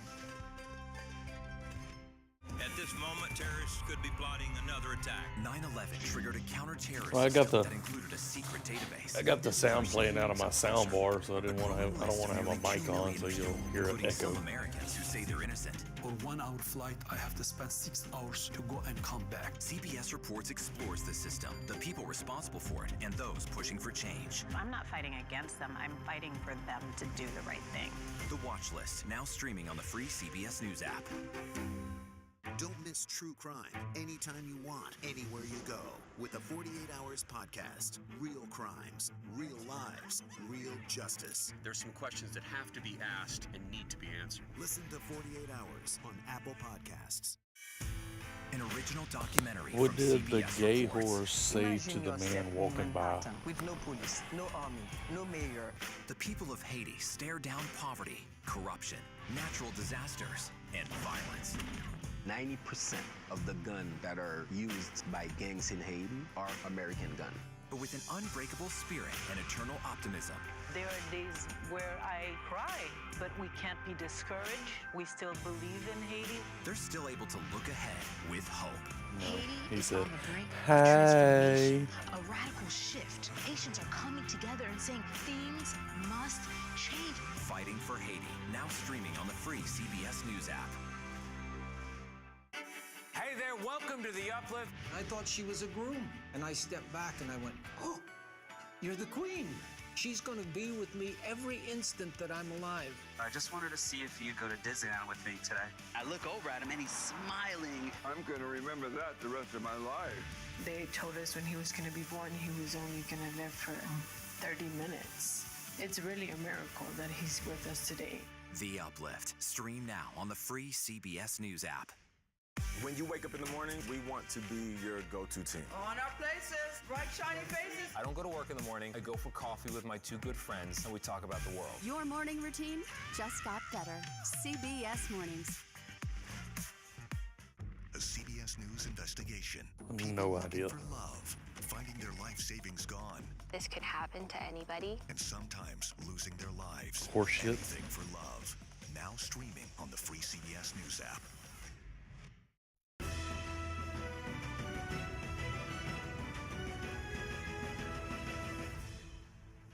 You're looking at Atlanta, and we are just minutes away from the first presidential debate. A lot will happen on the stage there, and our team here will fact-check what the candidates say. Chief Washington Correspondent Major Garrett is leading that effort. Major, I think it's going to be a busy night for you. It's going to be a busy night. Look, the campaigns and the candidates will fact-check themselves, but we have a team of journalists that we have built here at CBS, not for just this debate, Nora, but for the entire campaign and for everything that falls into the disinformation, misinformation space. Forensic journalists, data journalists who will do this work 7 days a week from now until forever, basically.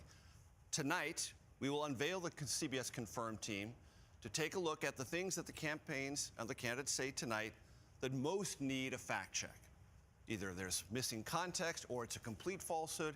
We will explain all of that and, not just tonight, but throughout this process with the CBS Confirmed team, show our work. How did we reach the conclusion to verify something is true or identify it as something false or something in between? We'll not only explain the verdict we've reached, but how we got there. Yeah, Xochitl, it showed him getting out of showed Biden getting out of the airplane earlier. I was hoping he was going to fall down the stairs. I also just think about having covered so many I forgot though, he doesn't fall down the stairs, he falls up the stairs. We usually have the candidates lay out big pieces of policy, like their tax plan or their health plan, or in the case of Trump, who has talked about a lot of things that he was going to unveil. It just hasn't happened. There's no big policy discussion. Think about how much we used to talk about health care. I mean, in the Obama years. And it was a constant, and then in the Democratic primary, one of the things is that ideas weren't really debated in the Republican primary because the major candidate didn't participate. So we haven't had debate, policy debates have kind of died out over the last several cycles, but it really now is threadbare. And that's one of the challenges for the moderators tonight, which is to get them to do more than just give kind of a top line, but in fact articulate what and how their policies work. And you got some pretty hefty. We've seen anything like this before either. That's because there are two presidents. Yes, yeah, because there are two presidents, and because there seemed to be such dissatisfaction with both candidates on both sides. I also find that very fascinating, that both sides say, I'm not happy with my choices. I think back to the debate that y'all moderated in early 2020. What was one of the biggest headlines coming out of that night? Well, that was like herding cats. That was very difficult. The big headline was Joe Biden made a policy pledge, right? Yes. I will nominate a black woman to the Supreme Court, and I will make that happen on my first choice. That was a new policy thing. It was a headline. It was something he could run on the rest of the time. What's to say one of them doesn't do that tonight and suggest something meaty and somewhat policy-driven that drives headlines? Who might that be, Ed? Who would propose that? Yes. I mean, either of them could do it. No, who might that be that you think would create a headline? Because I think debates are about messaging and they're about moments. It's what Terry said. Somebody is going to try to make a moment, whether deliberately, in a good way, or inadvertently. But somebody wants a moment. But we'll stay grounded and knowing that actually they're not defined by what they do in these 90 minutes. They have huge, long records. Yes. Promises made in the evening. We have a record against which we can check them, whether they're just blowing smoke or whether they've put together a team and a vision to execute that idea. Because these two candidates have been tested in the job and facing the reality that tonight might get into fantasy. And how do you characterize each other's record? Each president has 4 years, nearly 4 years for Joe Biden, a full 4 years for President Trump. And if they wade into that and they mischaracterize that, we will be there to describe what is or isn't true. What we see in our polling so often, though, is the short memories Americans have. Sure. And so it's not just fact-checking, it's reminding people that when they tried to recast Donald Trump as Ronald Reagan, peace through strength, well, actually, he tried to pull troops out of Germany, South Korea, and Japan. That it is not about America fighting wars now, as Donald Trump will say. America's not actively involved in wars. We're just in such a different information space, and I think that's what's fascinating about what you're doing here, Major, where we are not just fact-checking and elevating truth. We have to actively bring down untruth and tell you, no, this is wrong, this is why it's wrong, because that eco-space out there is spreading these untruths in ways, in outlets other than ours. We are moments away from this debate. Let's get a quick check-in with Nancy Cordes and Robert Costa there in Atlanta. Nancy? Nora, the president is going to want to talk about a range of issues tonight: reproductive rights, taxes, the economy. But first and foremost, he wants to make the case that Donald Trump is too dangerous to allow back into the Oval Office. He'll say he's now a convicted felon, that he inspired the January 6th insurrectionists, that he admires dictators, that he's under indictment here in Georgia in this very county, Fulton County. That is the overarching case that he's looking to make in the next 90 minutes. Nancy Cordes, thank you. Robert Costa, you are there in the spin room as well. Final thoughts. I just was speaking to some Trump campaign advisors, and they said this is all about former President Trump trying to win over those Nikki Haley Republicans. He's already got his base, but can his temperament tonight, his personality, his answers on really important policy issues, can it convince independents, traditional Republicans, those who have skepticism about him, to give him another shot, a full look? We'll see. 90 minutes, it's political war between these two. Robert Costa, thank you very much. And, you know, I'm anxiously awaiting what's going to happen, because I do feel like this is going to be not only a clash of personality, but hopefully a clash of ideas about not only their own records, but what they'll do in the future. And, you know, Nora, one of the things that comes back to me again and again is how serious the issues are that are facing the country right now. And that it has to be more than a tweet or a bumper sticker, and that we are excited there's a debate when that used to be the very basic expectation of what voters were required to hear, an actual cogent, you know, explanation of what someone was offering when they were arguing to be your commander-in-chief. And when there's a bipartisan agreement on immigration about how to do that, where Democrats went the most conservative that they've ever gotten and pushed them there, and they still couldn't get a deal done. Americans can steal this debate back from the political system and say, they didn't answer my questions, they didn't talk about what I want, and demand that from the candidates. They don't have to take what's being fed tonight. All right. Thanks to all of you, and our coverage of the CNN presidential debate will continue momentarily here on CBS News 24/7 and on your local CBS station. Up next, the next and first presidential debate.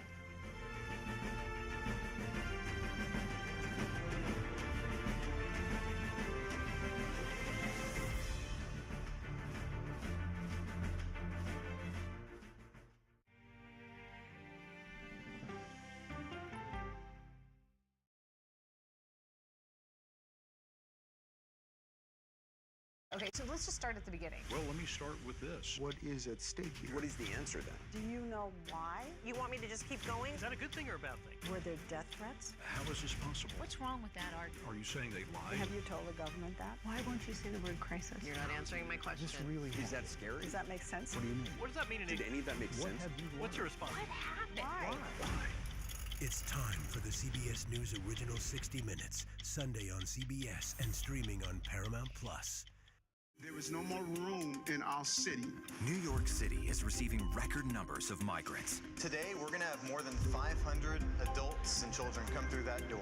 Tensions rise as shelters reach max capacity. We don't have to take care of them. CBS Reports goes inside a crisis cities and families are facing as they fight to survive. The United States still has a glimmer of hope for people to come here. Fighting for a future. Now streaming on the free CBS News app.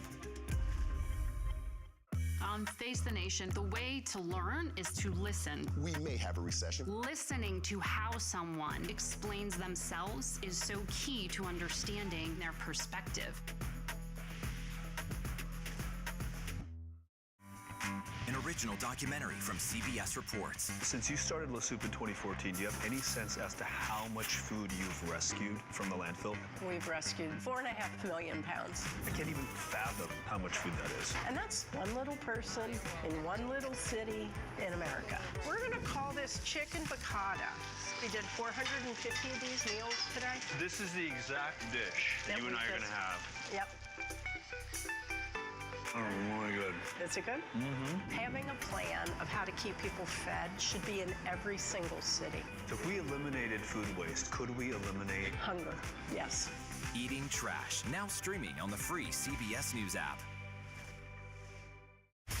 America Decides, taking you inside American democracy. The most important stories on a day-to-day, hour-to-hour basis. You're going to hear a lot of reporting. It is clearly a pivotal moment. Gun control, the economy, education. Both sides of the political aisle fight it out for power. Bringing you the analysis that you need. Thoughtfully, with context. Be part of the conversation. On CBS News streaming. Welcome to America Decides.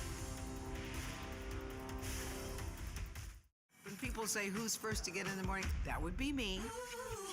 Morning news matters because it sets the tone for your day, and it's a way of getting you started. Day to day, that first draft of history, it happens right here. We're going to uplift you. We're going to send you out your way. We take you places, we teach you new things, and we make you feel like, it's not all bad. People say to me, you always seem to be having a good time. And you know what? You're right. Your morning routine just got better. CBS Mornings, weekdays at 7. Stakes in this election couldn't be higher. November 5th will be the most important day in the history of our country. This is a CBS News special, America Decides, the first presidential debate. Now reporting, Norah O'Donnell. Good evening. We are just moments away from one of the most consequential events of this presidential campaign. President Biden and former President Trump face off in the first debate of the general election, the two meeting for the first time since 2020. They will outline their contrasting visions for America. This is also a chance for you, the voters, to judge the candidates in one of the only face-to-face confrontations before the election. Our CBS News team will be back after the debate for analysis and fact-checking. Now to Atlanta for the first presidential debate hosted by CNN. Highest office. Each will make his case to the American people with just over 4 months until Election Day. Good evening, I'm Dana Bash, anchor of CNN's Inside Politics and co-anchor of State of the Union. I'm Jake Tapper, anchor of CNN's The Lead and co-anchor of State of the Union. Dana and I will co-moderate this evening. Our job is to facilitate a debate between the two candidates tonight. Before we introduce them, we want to share the rules of the debate with the audience at home. Former President Trump will be on the left side of the screen. President Biden will be appearing on the right. A coin toss determines their positions. Each candidate will have 2 minutes to answer a question and 1 minute each for responses and rebuttals. An additional minute for follow-up, clarification, or response is at the moderator's discretion. When it's time for a candidate to speak, his microphone will be turned on and his opponent's microphone will be turned off. Should a candidate interrupt when his microphone is muted, he will be difficult to understand for viewers at home. At the end of the debate, each candidate will get 2 minutes for closing statements. There is no studio audience tonight. Pre-written notes, props, or contact with campaign staff are not permitted during the debate. By accepting our invitation to debate, both candidates and their campaigns agreed to accept these rules. Now, please welcome the 46th President of the United States, Joe Biden. Folks, how are you?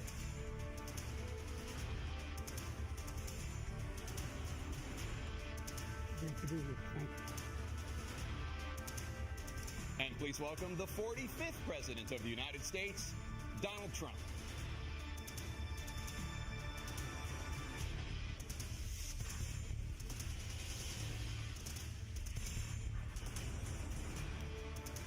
Gentlemen, thanks so much for being here. Let's begin the debate, and let's start with the issue that voters consistently say is their top concern, the economy. President Biden, inflation has slowed, but prices remain high. Since you took office, the price of essentials has increased. For example, a basket of groceries that cost $100 then now costs more than $120. And typical home prices have jumped more than 30%. What do you say to voters who feel they are worse off under your presidency than they were under President Trump? We got to take a look at what I was left when I became president and what Mr. Trump left me. We had an economy that was in free fall. The pandemic was so badly handled. Many people were dying. All he said was, it's not that serious. Just inject a little bleach into your arm. You'll be all right. The economy collapsed. There were no jobs. Unemployment rate rose to 15%. It was terrible. And so what we had to do is try to put things back together again. And that's exactly what we began to do. We created 15,000 new jobs. We brought out the position where we have 800,000 new manufacturing jobs. But there's more to be done. There's more to be done. Working class people are still in trouble. I come from Scranton, Pennsylvania. I come of a household where the kitchen table, if the things weren't able to be met during the month, it was a problem. Price of eggs, the price of gas, the price of housing, the price of a whole range of things. That's why I'm working so hard to make sure I deal with those problems. And we're going to make sure that we reduce the price of housing. We're going to make sure we build 2 million new units. We're going to make sure we cap rents so corporate greed can't take over. The combination, what I was left with in corporate greed, is the reason why we're in this problem right now. In addition to that, we're in a situation where if you take a look at all that was done in his administration, he didn't do much at all. By the time he left, things were in chaos, literally chaos. And so we put things back together. We created, I said, those jobs. We make sure we had a situation where we brought down the price of prescription drugs, which is a major issue for many people, to $15 for a insulin shot as opposed to $400. No senior has to pay more than $200 for any drug, all the drugs they can include beginning next year. And the situation is and we're going to make that available to everybody, to all Americans. So we're working to bring down the price around the kitchen table, and that's what we're going to get done. Thank you. President Trump? We have the greatest economy in the history of our country. We have never done so well. Everybody was amazed by it. Other countries were copying us. We got hit with COVID, and when we did, we spent the money necessary so we wouldn't end up in a Great Depression, the likes of which we had in 1929. By the time we finished, so we did a great job. We got a lot of credit for the economy, a lot of credit for the military, and no wars, and so many other things. Everything was rocking good. But the thing we never got the credit for, and we should have, is getting us out of that COVID mess. He created mandates that was a disaster for our country. But other than that, we had given them back a country where the stock market actually was higher than pre-COVID, and nobody thought that was even possible. The only jobs he created are for illegal immigrants and bounce-back jobs, a bounce-back from the COVID. He has not done a good job. He's done a poor job, and inflation's killing our country. It is absolutely killing us. Thank you. President Biden? Well, look, the greatest economy in the world, he's the only one who thinks that, I think. I don't know anybody else who thinks he had the greatest economy in the world. And, the fact of the matter is that we found ourselves in a situation where his economy, he rewarded the wealthy. He had the largest tax cut in American history, $2 trillion. He raised a deficit larger than any president has in any one term. He's the only president other than Herbert Hoover who's lost more jobs than he had when he began, since Herbert Hoover. The idea that he did something that was significant. And the military, when he was president, they were still killing people in Afghanistan. He didn't do anything about that. When he was president, we were still finding ourselves in a position where you had a notion that we were this safe country. The truth is, I'm the only president this century that doesn't have this decade, that doesn't have any troops dying anywhere in the world like he did. President Trump, I want to follow up if I can. Am I allowed to respond to him? Well, I'm going to ask you a follow-up. You can do whatever you want with the minute that we give you. I want to follow up. You want to impose a 10% tariff on all goods coming into the U.S. How will you ensure that that doesn't drive prices even higher? It's not going to drive them higher. It's just going to cause countries that have been ripping us off for years, like China and many others, in all fairness to China. It's going to just force them to pay us a lot of money, reduce our deficit tremendously, and give us a lot of power for other things. But he made a statement. The only thing he was right about is I gave you the largest tax cut in history. I also gave you the largest regulation cut in history. That's why we had all the jobs. And the jobs went down, and then they bounced back, and he's taking credit for bounce-back jobs. You can't do that. He also said he inherited 9% inflation. Now, he inherited almost no inflation, and it stayed that way for 14 months. And then it blew up under his leadership because they spent money like a bunch of people that didn't know what they were doing, and they don't know what they were doing. It was probably the worst administration in history. There's never been. And as far as Afghanistan is concerned, I was getting out of Afghanistan, but we were getting out with dignity, with strength, with power. He got out. It was the most embarrassing day in the history of our country's life. President Trump, over the last 8 years, under both of your administrations, the national debt soared to record highs. And according to a new nonpartisan analysis, President Trump, your administration approved $8.4 trillion in new debt, while so far, President Biden, you've approved $4.3 trillion in new debt. So, former President Trump, many of the tax cuts that you signed into law are set to expire next year. You want to extend them and go even further, you say. With the U.S. facing trillion-dollar deficits and record debt, why should top earners and corporations pay even less in taxes than they do now? Because the tax cuts spurred the greatest economy that we've ever seen just prior to COVID. And even after COVID, it was so strong that we were able to get through COVID much better than just about any other country. But we spurred, that tax spurred. Now, when we cut the taxes, as an example, the corporate tax was cut down to 21% from 39%, plus beyond that. We took in more revenue with much less tax, and companies were bringing back trillions of dollars back into our country. The country was going like never before, and we were ready to start paying down debt. We were ready to start using the liquid gold right under our feet, the oil and gas right under our feet. We were going to have something that nobody else has had. We got hit with COVID. We did a lot to fix it. I gave him an unbelievable situation with all of the therapeutics and all of the things that we came up with. We gave him something great. Remember, more people died under his administration, even though we had largely fixed it. More people died under his administration than our administration, and we were right in the middle of it, something which a lot of people don't like to talk about. But he had far more people dying in his administration. He did the mandate, which is a disaster, mandating it. The vaccine went out. He did a mandate on the vaccine, which is the thing that people most objected to about the vaccine. And he did a very poor job, just a very poor job. And I will tell you, not only poor there, but throughout the entire world, we're no longer respected as a country. They don't respect our leadership. They don't respect the United States anymore. We're like a third world nation between weaponization of his election, trying to go after his political opponent, all of the things he's done. We've become like a third world nation, and it's a shame. The damage he's done to our country, and I'd love to ask him, and will, why he allowed millions of people to come in here from prisons, jails, and mental institutions to come into our country and destroy our country. President Trump, we will get to immigration later in this block. President Biden, I want to give you an opportunity to respond to this question about the national debt. He had the largest national debt of any president in a four-year period, number one. Number two, that $2 trillion tax cut benefited the very wealthy. What I'm going to do is fix the tax system. For example, we have 1,000 trillionaires in America. Billionaires in America. And what's happening? They're in a situation where they, in fact, pay 8.2% in taxes. If they just paid 24%, or 25%, either one of those numbers, they'd raise $500 billion, I should say, in a 10-year period. We'd be able to wipe out his debt. We'd be able to help make sure that all those things we need to do, child care, elder care, making sure that we continue to strengthen our health care system, making sure that we're able to make every single solitary person eligible for what I've been able to do with the COVID, with dealing with everything we have to do with, look, if we finally beat Medicare. Thank you, President Biden. President Trump?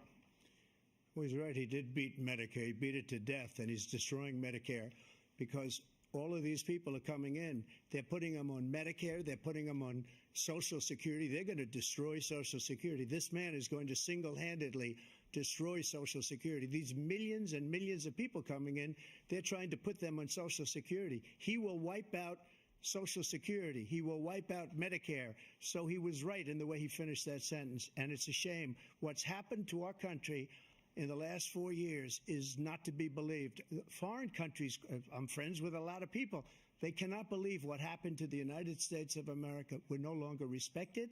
They don't like us. We give them everything they want, and they think we're stupid. They think we're very stupid people. What we're doing for other countries, and they do nothing for us. What this man has done is absolutely criminal. Thank you, President Trump. Dana? This is the first presidential election since the Supreme Court overturned Roe v. Wade. This morning, the court ruled on yet another abortion case, temporarily allowing emergency abortions to continue in Idaho, despite that state's restrictive ban. Former President Trump, you take credit for the decision to overturn Roe v. Wade, which returned the issue of abortion to the states. Correct. However, the federal government still plays a role in whether or not women have access to abortion pills. They're used in about 2/3 of all abortions. As president, would you block abortion medication? First of all, the Supreme Court just approved the abortion pill, and I agree with their decision to have done that, and I will not block it. And if you look at this whole question that you're asking, complex but not really complex. 51 years ago, you had Roe v. Wade, and everybody wanted to get it back to the states. Everybody, without exception. Democrats, Republicans, liberals, conservatives. Everybody wanted it back. Religious leaders. And what I did is I put 3 great Supreme Court justices on the court, and they happened to vote in favor of killing Roe v. Wade and moving it back to the states. This is something that everybody wanted. Now, 10 years ago or so, they started talking about how many weeks and how many this, and getting into other things. But every legal scholar throughout the world, the most respected, wanted it brought back to the states. I did that. Now the states are working it out. If you look at Ohio, it was a decision that was an end result that was a little bit more liberal than you would have thought. Kansas, I would say the same thing. Texas is different. Florida is different. But they're all making their own decisions right now. And right now, the states control it. That's the vote of the people. Like Ronald Reagan, I believe in the exceptions. I am a person that believes. And frankly, I think it's important to believe in the exceptions. Some people, you have to follow your heart. Some people don't believe in that. But I believe in the exceptions for rape, incest, and the life of the mother. I think it's very important. Some people don't. Follow your heart. But you have to get elected also. And because that has to do with other things. You got to get elected. The problem they have is they're radical because they will take the life of a child in the 8th month, the 9th month, and even after birth. After birth, if you look at the former governor of Virginia, he was willing to do this. He said, we'll put the baby aside and we'll determine what we do with the baby, meaning we'll kill the baby. What happened is we brought it back to the states, and the country is now coming together on this issue. It's been a great thing. Thank you. President Biden? It's been a terrible thing, what you've done. The fact is that the vast majority of constitutional scholars supported Roe when it was decided. Supported Roe. And that's this idea that they're all against it is just ridiculous. And this is the guy who says the state should be able to have it. We're in a state where in 6 weeks, you don't even know whether you're pregnant or not, but you cannot see a doctor and have him decide on what your circumstances are, whether you need help. The idea that states are able to do this is a little like saying we're going to turn civil rights back to the states. Let each state have a different rule. Look, there's so many young women who have been, including a young woman who just was murdered, and he went to the funeral. The idea that she was murdered by an immigrant coming in, they talk about that. But here's the deal: there's a lot of young women who are being raped by their in-laws, by their spouses, brothers and sisters, it's just ridiculous, and they can do nothing about it. And they try to arrest them when they cross state lines. Thank you. There have been many young women murdered by the same people he allows to come across our border. We have a border that's the most dangerous place anywhere in the world, considered the most dangerous place anywhere in the world. And he opened it up, and these killers are coming into our country, and they are raping and killing women. And it's a terrible thing. As far as the abortion is concerned, it is now back with the states. The states are voting. In many cases, it's frankly a very liberal decision. In many cases, it's the opposite. But they're voting, and it's bringing it back to the vote of the people, which is what everybody wanted, including the founders, if they knew about this issue, which, frankly, they didn't. But they would have. Everybody wanted brought back. Ronald Reagan wanted it brought back. He wasn't able to get it. Everybody wanted it brought back, and many presidents had tried to get it back. I was the one to do it. And again, this gives it the vote of the people, and that's where they wanted it. Every legal scholar wanted it that way. Staying on the topic of abortion, President Biden, 7 states, I'll let you do that. This is the same topic. 7 states have no legal restrictions on how far into a pregnancy a woman can obtain an abortion. Do you support any legal limits on how late a woman should be able to terminate a pregnancy? I supported Roe v. Wade, which had 3 trimesters. The first time is between the woman and the doctor. Second time is between the doctor and an extreme situation. The third time is between the doctor, between the woman and the state. The idea that the politicians that the founders wanted the politicians to be the ones making decisions about women's health is ridiculous. That's the last. No politician should be making that decision. A doctor should be making those decisions. That's how it should be run. That's what you're going to do. And if I'm elected, I'm going to restore Roe v. Wade. So that means he can take the life of the baby in the 9th month and even after birth, because some states, Democrat run, take it after birth. Again, the former governor of Virginia, put the baby down, then we decide what to do with it. So he's willing to, as we say, rip the baby out of the womb in the 9th month and kill the baby.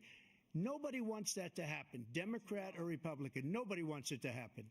You're lying. That is simply not true. The Roe v. Wade does not provide for that. That's not the circumstance. Only if a woman's life is in danger, she's going to die. That's the only circumstance in which that can happen. But we are not for late-term abortion, period, period, period. Under Roe v. Wade, you have late-term abortion. You can do whatever you want, depending on the state. You can do whatever you want. We don't think that's a good thing. We think it's a radical thing. We think the Democrats are the radicals, not the Republicans. For 51 years, that was the law. 51 years, constitutional scholarship said it was the right way to go. 51 years, and it was taken away because this guy put very conservative members on the Supreme Court. He takes credit for taking it away. What's he going to do? What's he going to do, in fact, if the MAGA Republicans, he gets elected, and the MAGA Republicans control the Congress, and they pass a universal ban on abortion, period, across the board at 6 weeks or 7 or 8 or 10 weeks, something very, very conservative. Is he going to sign that bill? I'll veto it. He'll sign it. Thank you. Let's turn now to the issue of immigration and border security. President Biden, a record number of migrants have illegally crossed the southern border on your watch. Overwhelming border states and overburdening cities such as New York and Chicago, and in some cases causing real safety and security concerns. Given that, why should voters trust you to solve this crisis? Because we worked very hard to get a bipartisan agreement that not only changed all of that, it made sure that we are in a situation where you had no circumstance where they could come across the border with the number of border police there are now. We significantly increased the number of asylum officers. By the way, the Border Patrol endorsed my position.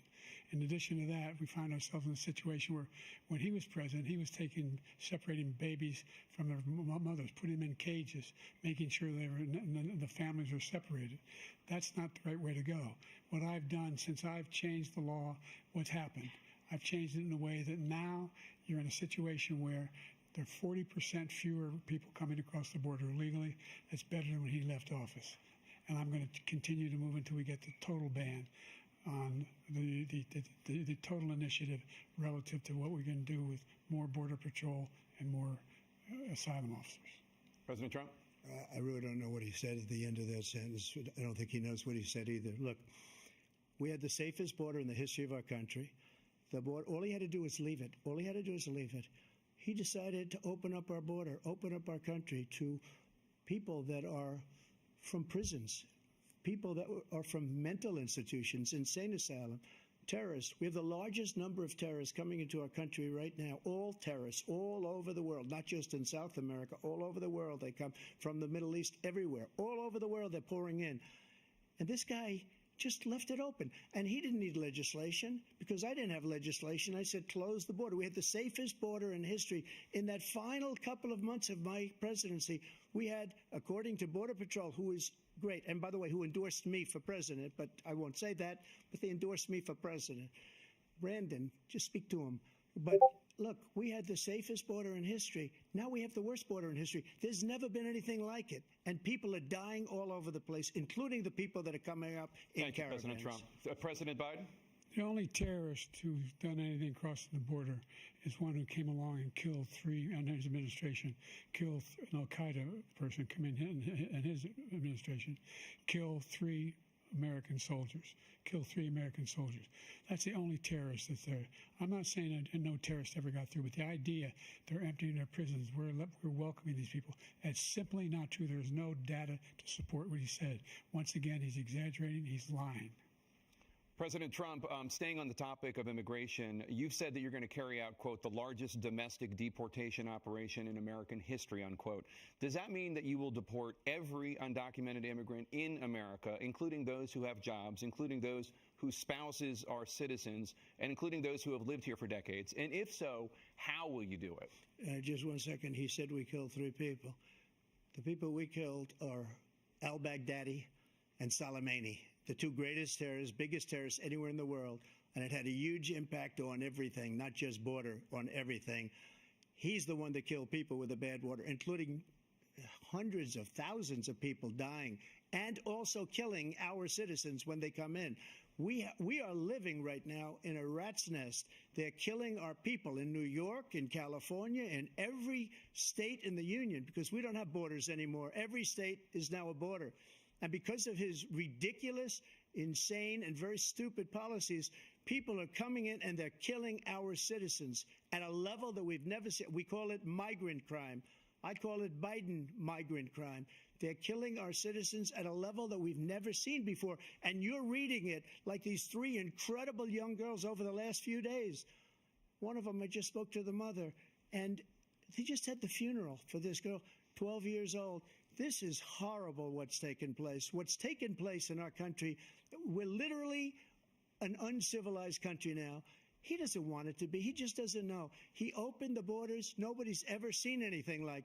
And we have to get a lot of these people out, and we have to get them out fast, because they're going to destroy our country. Just take a look at where they're living.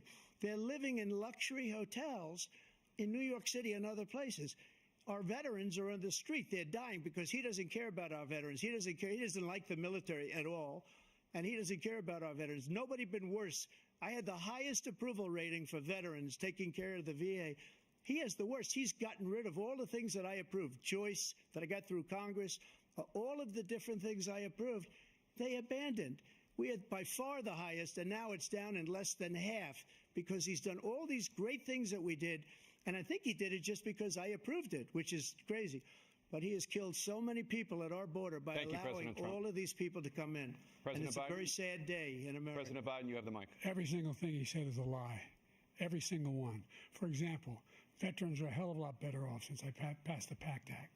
1 million of them now have insurance, and their families have it. Their families have it because what happened, whether it was Agent Orange or burn pits, they're all being covered now. And his group opposed that. We're also in a situation where we have great respect for veterans. My son spent a year in Iraq, living right next to one of those burn pits, came back with stage 4 glioblastoma. I was recently in France for D-Day, and I spoke all about those heroes that died. I went to the World War I cemetery he refused to go to. He was standing with his 4-star general, and he told me, he said, I don't want to go in there because they're a bunch of losers and suckers. My son was not a loser, was not a sucker. You're the sucker. You're the loser. President Trump?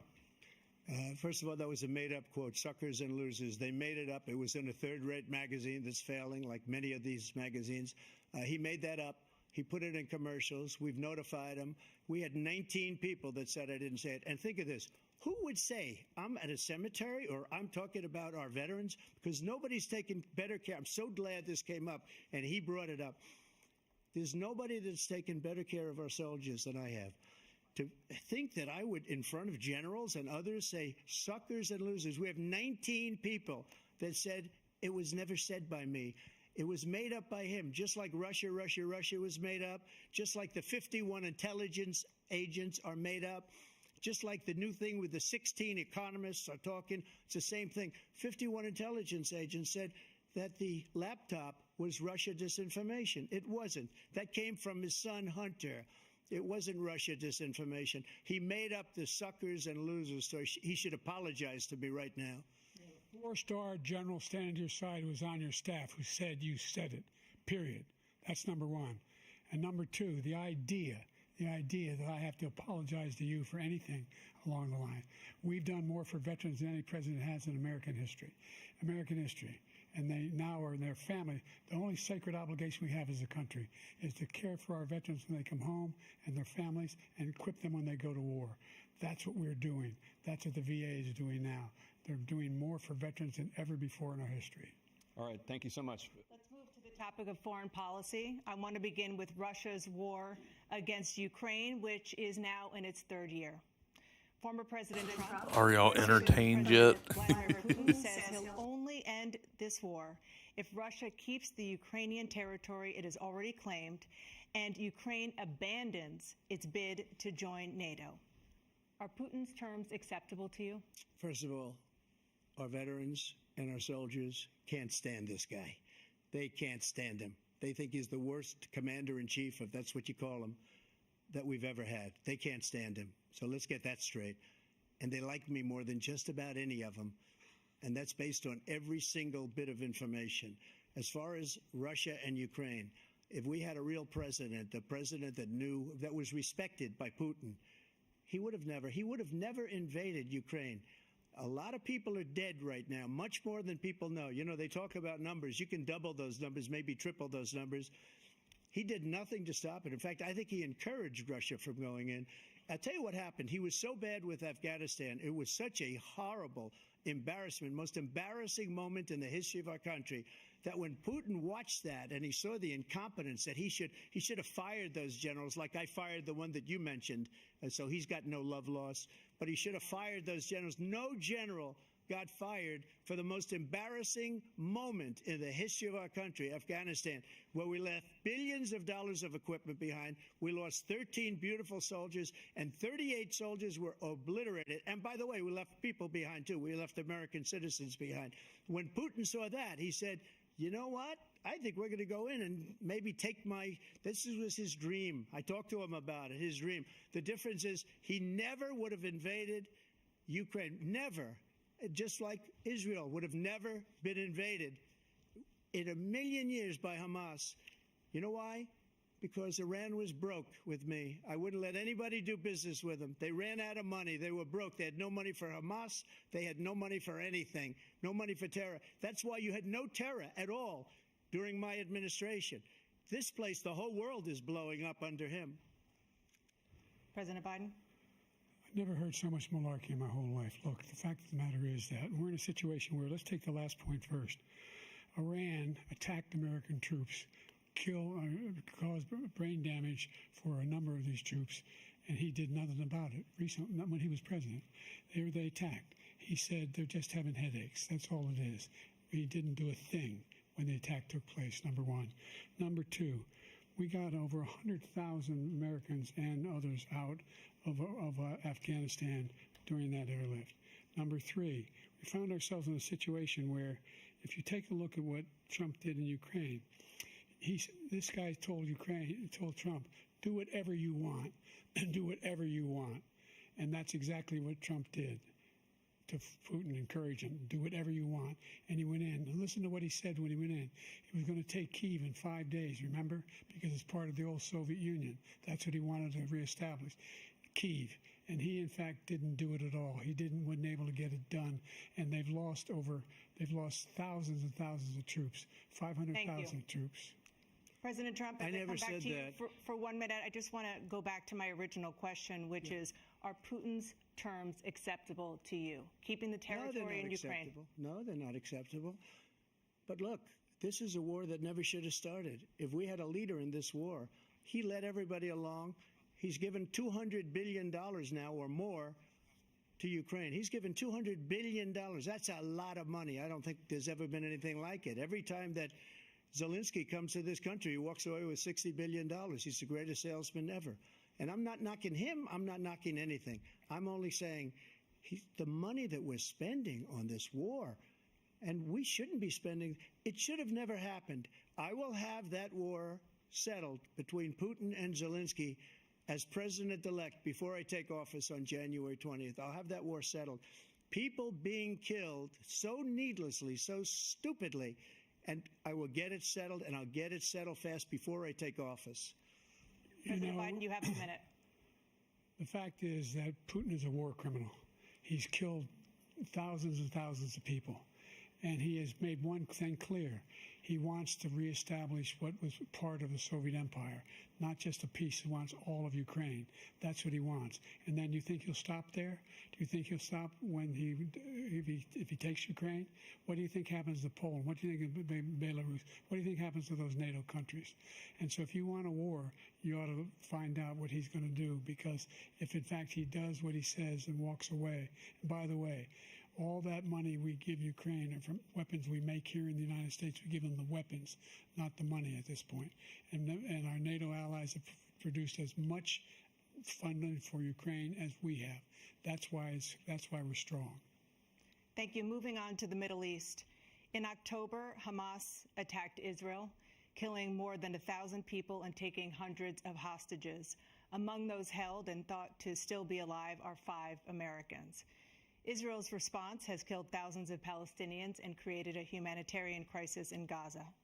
President Biden, you've put forward a proposal to resolve this conflict, but so far Hamas has not released the remaining hostages, and Israel is continuing its military offensive in Gaza. So what additional leverage will you use to get Hamas and Israel to end the war? You have 2 minutes.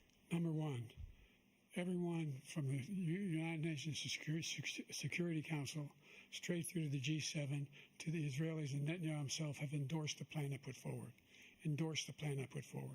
Which has 3 stages to it. The first stage is trade the hostages for a ceasefire. Second phase is a ceasefire with additional conditions. The third phase is the end of the war. The only one who wants the war to continue is Hamas.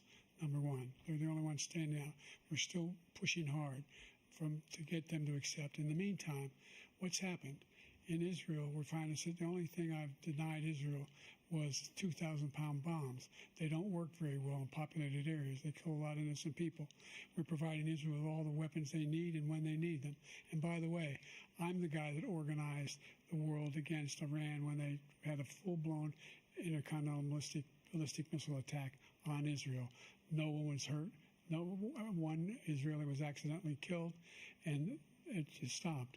We saved Israel. We are the biggest producer of support for Israel of anyone in the world. And so there are 2 different things. Hamas cannot be allowed to be continued. We continue to send our experts and our intelligence people as to how they can get Hamas like we did bin Laden. You don't have to do it. And by the way, they've been greatly weakened, Hamas, greatly weakened, and they should be. They should be eliminated. But you've got to be careful for using certain weapons among population centers. Just going back to Ukraine for 1 second.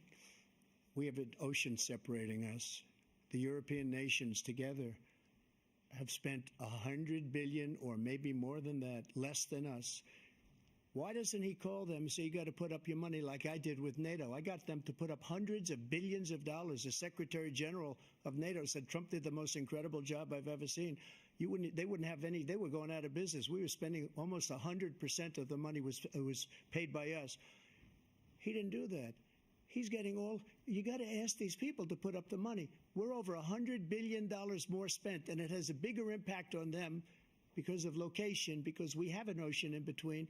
You got to ask them. As far as Israel and Hamas, Israel's the one that wants to go. He said the only one who wants to keep going is Hamas. Actually, Israel is the one, and you should let him go and let him finish the job. He doesn't want to do it. He's become like a Palestinian, but they don't like him because he's a very bad Palestinian. He's a weak one.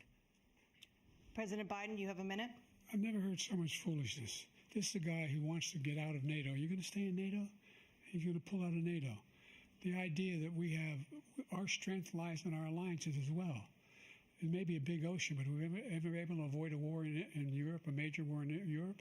What happens if, in fact, you have Putin continue to go into NATO? We have an Article 5 agreement. Attack on one is attack on all. You want to start the nuclear war he keeps talking about, go ahead.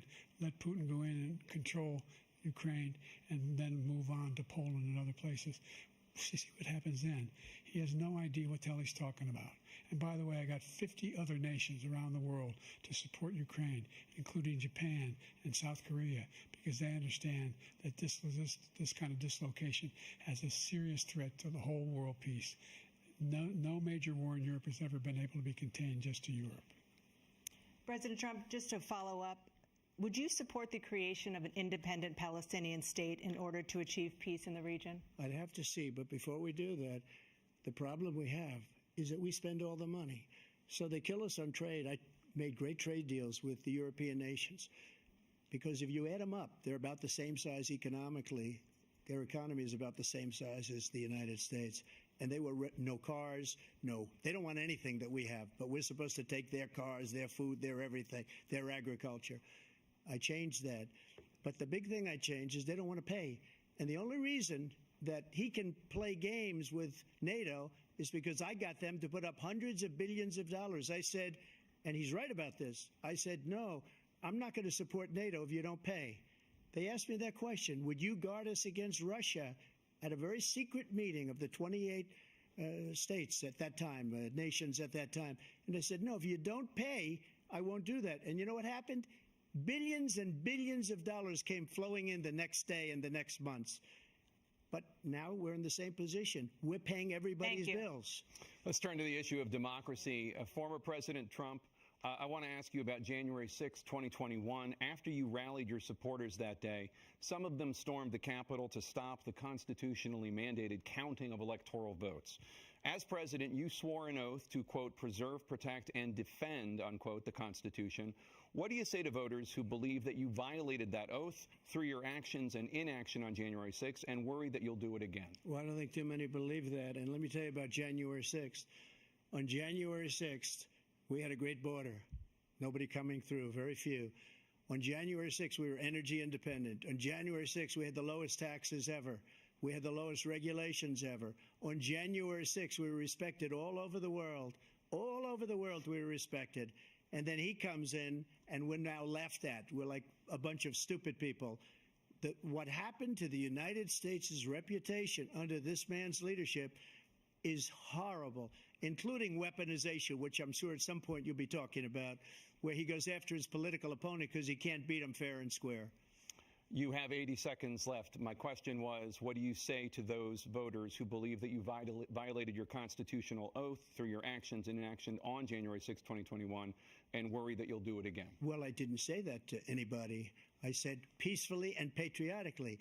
And Nancy Pelosi, if you just watched the news from 2 days ago, on tape to her daughter, who's a documentary filmmaker, they say, but she's saying, oh, no, it's my responsibility. I was responsible for this because I offered her 10,000 soldiers or National Guard, and she turned them down. And the mayor in writing, by the way, the mayor in writing turned it down, the mayor of D.C. They turned it down. I offered 10,000 because I could see I had virtually nothing to do. They asked me to go make a speech. I could see what was happening. Everybody was saying they're going to be there on January 6th. They're going to be there. And I said, you know what? There's a lot of people coming. You could feel it. You could feel it, too, and you could feel it. And I said, they ought to have some National Guard or whatever. And I offered it to her. And she now admits that she turned it down. And it was the same day she was, I don't know, she can't be very happy with her daughter because it made her into a liar. She said, I take full responsibility for January 6th. President Biden? Look, he encouraged those folks to go up on Capitol Hill, number one. I sat in the dining room off the Oval Office. He sat there for 3 hours watching, begging, being begged by his vice president and a number of his colleagues on the Republican side as well to do something, to call for a stop, to end it. Instead, they talked about these people being patriots and great patrons of America. In fact, he says he'll now forgive them for what they've done. They've been convicted. He says he wants to commute their sentences and say that no. But he went to every single court in the nation. I don't know how many cases, scores of cases, including the Supreme Court. And they said, no, this guy is responsible for doing what was done. He did do a damn thing. And these people should be in jail. And they should be the ones who are being held accountable. And he wants to let them all out. And now he says if he loses again, such a whiner that he is, that it could be a bloodbath. Thank you, President Biden. President Trump? What they've done to some people that are so innocent, you ought to be ashamed of yourself. What you have done, how you've destroyed the lives of so many people. When they ripped down Portland, when they ripped down many other cities, you go to Minnesota, Minneapolis, what they've done there with the fires all over the city. If I didn't bring in the National Guard, that city would have been destroyed. When you look at all of they took over big chunks of Seattle. I was all set to bring in the National Guard. They heard that. They saw them coming, and they left immediately. What he said about this whole subject is so off. Peacefully patriotic. One other thing. The Unselect Committee, which is basically two horrible Republicans that are all gone now, out of office, and Democrats, all Democrats, they destroyed and deleted all of the information they found because they found out we were right. We were right. And they deleted and destroyed all of the information. They should go to jail for that. If a Republican did that, they'd go to jail. Thank you, President Trump. President Biden, I want to give you a minute. The only person on this stage is a convicted felon is the man I'm looking at right now. And the fact of the matter is, what he's telling you is simply not true. The fact is that there was no effort on his part to stop what was going on up in Capitol Hill. And all those people, every one of those who are convicted, deserves to be convicted. The idea that they didn't kill somebody, just went in and broke down doors, broke the windows, occupied offices, turned over desks, turned them over statues. The idea that those people are patriots? Come on. When I asked him the first two debates we had, first time around, I said, will you denounce the Proud Boys? He said, no, I'll tell them to stand by. The idea he's refusing, will you denounce these guys? Will you denounce the people we're talking about now? Will you denounce the people who attacked that Capitol? What are you going to do? I'm going to give you a minute, President Trump, for a follow-up question I have. After a jury convicted you of 34 felonies last month, you said if reelected, you would, quote, have every right to go after, unquote, your political opponents. You just talked about members of the Select Committee on January 6th going to jail. Your main political opponent is standing on stage with you tonight. Can you clarify exactly what it means about you feeling you have every right to go after your political opponents? Well, I said my retribution is going to be success. We're going to make this country successful again, because right now it's a failing nation. My retribution is going to be success. But when he talks about a convicted felon, his son is a convicted felon at a very high level. His son is convicted, going to be convicted probably numerous other times. Should have been convicted before, but his Justice Department let the statute of limitations lapse on the most important things. But he could be a convicted felon as soon as he gets out of office. Joe could be a convicted felon with all of the things that he's done. He's done horrible things. All of the death caused at the border, telling the Ukrainian people that we're going to want $1 billion or you change the prosecutor. Otherwise, you're not getting $1 billion. If I ever said that, that's quid pro quo. That we're not going to do anything. We're not going to give you $1 billion unless you change your prosecutor, having to do with the son. This man is a criminal. This man, you're lucky. You're lucky. I did nothing wrong. We'd have a system that was rigged and disgusting. I did nothing wrong. Thank you, President Trump. President Biden, you have said, I'm coming right to you, sir. You want to respond? Go ahead. I'll give you a minute to respond. The idea that I did anything wrong relative to what you're talking about is outrageous. It's simply a lie, number one. Number two, the idea that you have a right to seek retribution against any American just because you're president is wrong. It's simply wrong. No president's ever spoken like that before. No president in our history has spoken like that before. Number three, the crimes that you are still charged with, and think of all the civil penalties you have. How many billions of dollars do you owe in civil penalties for molesting a woman in public, for doing a whole range of things, of having sex with a porn star on the night while your wife was pregnant? I mean, what are you talking about? You have the morals of an alley cat. Give you a minute, sir. I didn't have sex with a porn star, number one. Number two, that was a case that was started and moved. They moved a high-ranking official, a DOJ, into the Manhattan DA's office to start that case. That case is going to be appealed and won. We had a very terrible judge, a horrible judge, Democrat. The prosecutor were all high-ranking Democrats, appointed people, and both the civil and the criminal. He basically went after his political opponent because he thought it was going to damage me. But when the public found out about these cases, because they understand it better than he does, he has no idea what these cases are. But when they found out about these cases, you know what they did? My poll numbers went up, way up. You know that because you're reporting it. And we took in more money in the last 2 weeks than we've ever taken in the history of any campaign. I don't think any campaign has ever taken. Hundreds of millions of dollars came pouring in because the public knows it's a scam, and it's a guy that's after his political opponent because he can't win fair and square. Thank you, President Trump. President Biden, you have said, quote, Donald Trump and his MAGA Republicans are determined to destroy American democracy. Do you believe that the tens of millions of Americans who are likely to vote for President Trump will be voting against American democracy? The more they know about what he's done, yes. The more they know about what he's done. And there's a lot more coming. He's got a lot of cases down the road coming around. He's got a whole range of issues he has to face. I don't know what the juries will do, but I do know he has a real problem. And so the fact that, could you ever think you heard any president say that I'm going to seek retribution? Do you ever hear any president say that I thought Hitler had some good ideas? What got me involved to run in the first place after my son had died, I decided in Iraq, because of Iraq, I said I wasn't going to run again until I saw what happened in Charlottesville, Virginia. People coming out of the woods carrying swastikas on torches, and singing the same anti-Semitic bile they sang when back in Germany. And the young woman got killed. I spoke to the mother, and they asked him, they said, what do you think of those people? The ones who got killed, the one who tried to stop it, and the ones he said, I think they're fine people on both sides. What American president would ever say Nazis coming out of fields carrying torches, singing the same anti-Semitic bile, carrying swastikas were fine people? And this is a guy who says Hitler's done some good things. I'd like to know what they are. The good things Hitler's done, that's what he said. This guy has no sense of American democracy. President Trump. Jake, both of you know that story has been totally wiped out because when you see the sentence, it said 100% exoneration on that. So he just keeps it going. He says he ran because of Charlottesville. He didn't run because of Charlottesville. He ran because it was his last chance. He's not equipped to be president. You know it, and I know it. It's ridiculous. We have a debate. We're trying to justify his presidency. His presidency is, without question, the worst president, the worst presidency in the history of our country. We shouldn't be having a debate about it. There's nothing to debate. He made up the Charlottesville story, and you'll see it's debunked all over the place. Every reasonable anchor has debunked it.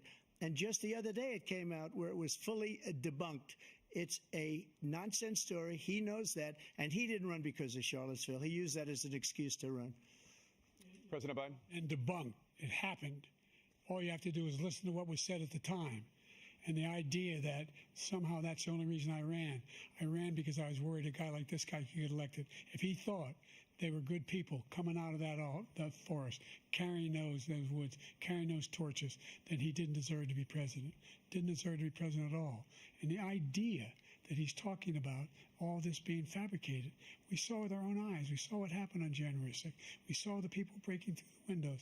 We saw people occupying his own vice president. Look, there's a reason why 40 of his 44 top cabinet officers refused to endorse him this time. His vice president hasn't endorsed him this time. So why? Why? They know him well. They serve with him. Why are they not endorsing him? Thank you, President Biden. We're going to be right back with more from the CNN presidential debate.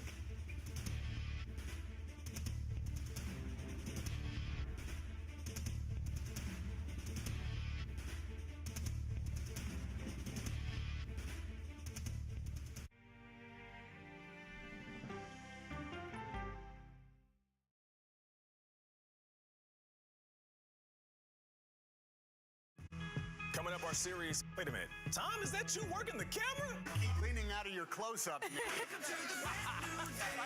Your morning routine just got better. CBS Mornings, weekdays at 7.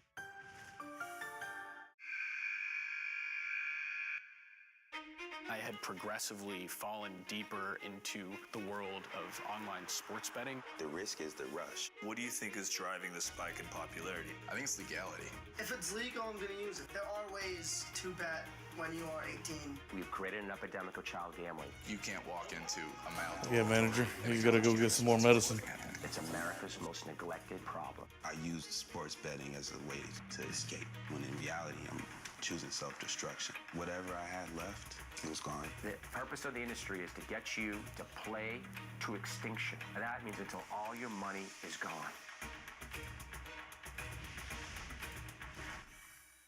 Go to the ends of the earth. Reach for the stars. Yeah, I just took off. That kind of thing. Oh, that's pretty good. Because there's always something new under the sun on CBS Sunday morning. An original documentary from CBS reports that Desire Farm is a wonderful place to raise your children, and it still is. Promises broken. Black Americans have been the target of racism and discrimination pretty much from the time they acquired ownership in the land.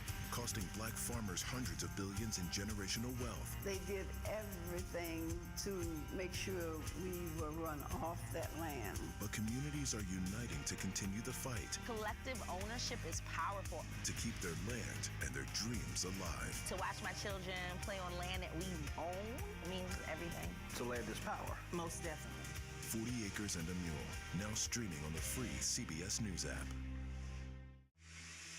People with developmental disabilities were once sequestered by the hundreds of thousands in institutions. Many of our fellow citizens are suffering tremendously because lack of attention, lack of imagination, lack of adequate manpower. Disability activists have since torn down barriers blocking them from living at home or in the community. We conclude that Title II of the ADA requires states to provide community-based treatment for persons with mental disabilities. But of the 16,000 people who remain in state-operated institutions, half are in 5 states, and Illinois is one of them. I don't want to live in the institution. It makes me feel discriminated against. Do you think there are people living in institutions in Illinois that don't need to be living there? If that ain't no lie. As soon as they get out. You like these commercials? Wow.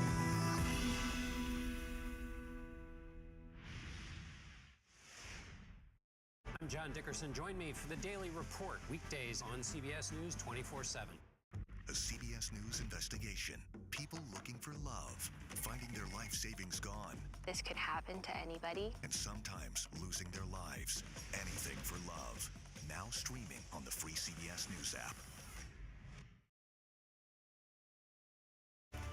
Welcome back to the CNN presidential debate live from Georgia. Let's talk about persistent challenges you both faced in your first terms and you'd certainly face again in a second term. President Biden, while black unemployment dropped to a record low under your presidency, black families still earned far less than white families. Black mothers are still 3 times more likely to die from pregnancy-related causes, and black Americans are imprisoned at 5 times the rate of white Americans. What do you say to black voters who are disappointed that you haven't made more progress? They acknowledge they made a lot of progress, number one. The fact of the matter is there's more small black businesses that have been started than any time in history. Number two, the wages of black unemployment is the lowest level it's been in a long, long time. Number three, we're providing housing for black Americans and dealing with the segregation that exists among these corporations that collude to keep people out of their houses. And in addition to that, we find that the impact on the choice that black families have to make relative to child care is incredibly difficult.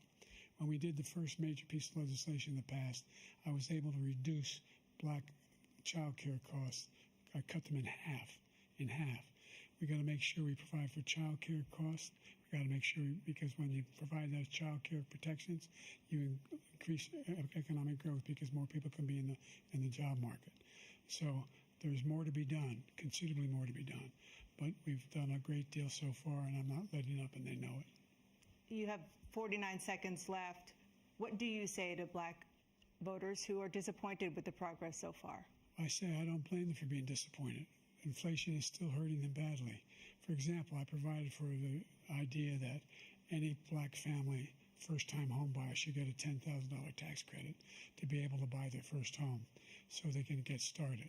I made sure that we're in a situation where all those black families and those black individuals who had to take out student loans that were ballooning, that if they were engaged in nursing, doctor, and anything having to do with volunteerism, if they paid their bills for 10 years on their student debt, all the rest is forgiven after 10 years. Millions have benefited from that. And we're going to do a whole lot more for black families. Thank you, President Trump. And he caused the inflation. He's blaming inflation, and he's right, it's been very bad. He caused the inflation, and it's killing black families and Hispanic families and just about everybody.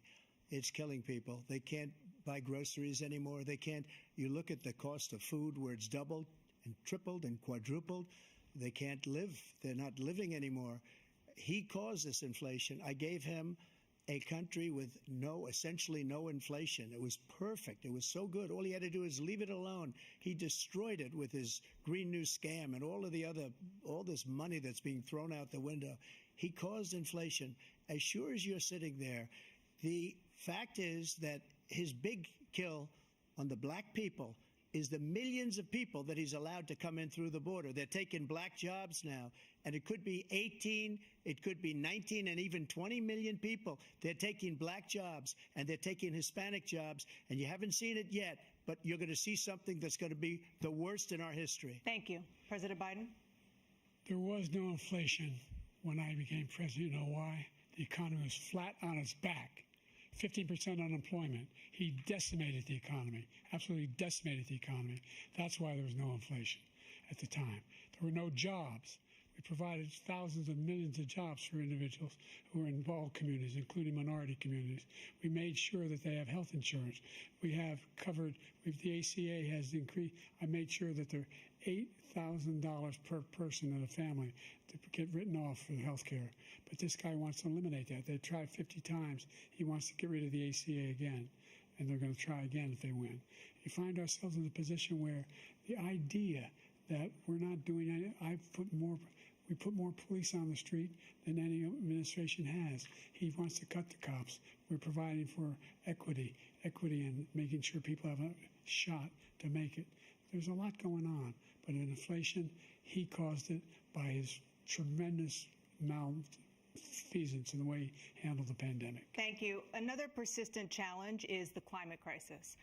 2023 was the hottest year in recorded history, and communities across the country are confronting the devastating effects of extreme heat, intensifying wildfires, stronger hurricanes, and rising sea levels. Former President Trump, you've vowed to end your opponent's climate initiatives, but will you take any action as president to slow the climate crisis? Well, let me just go back to what he said about the police, how close the police are to him.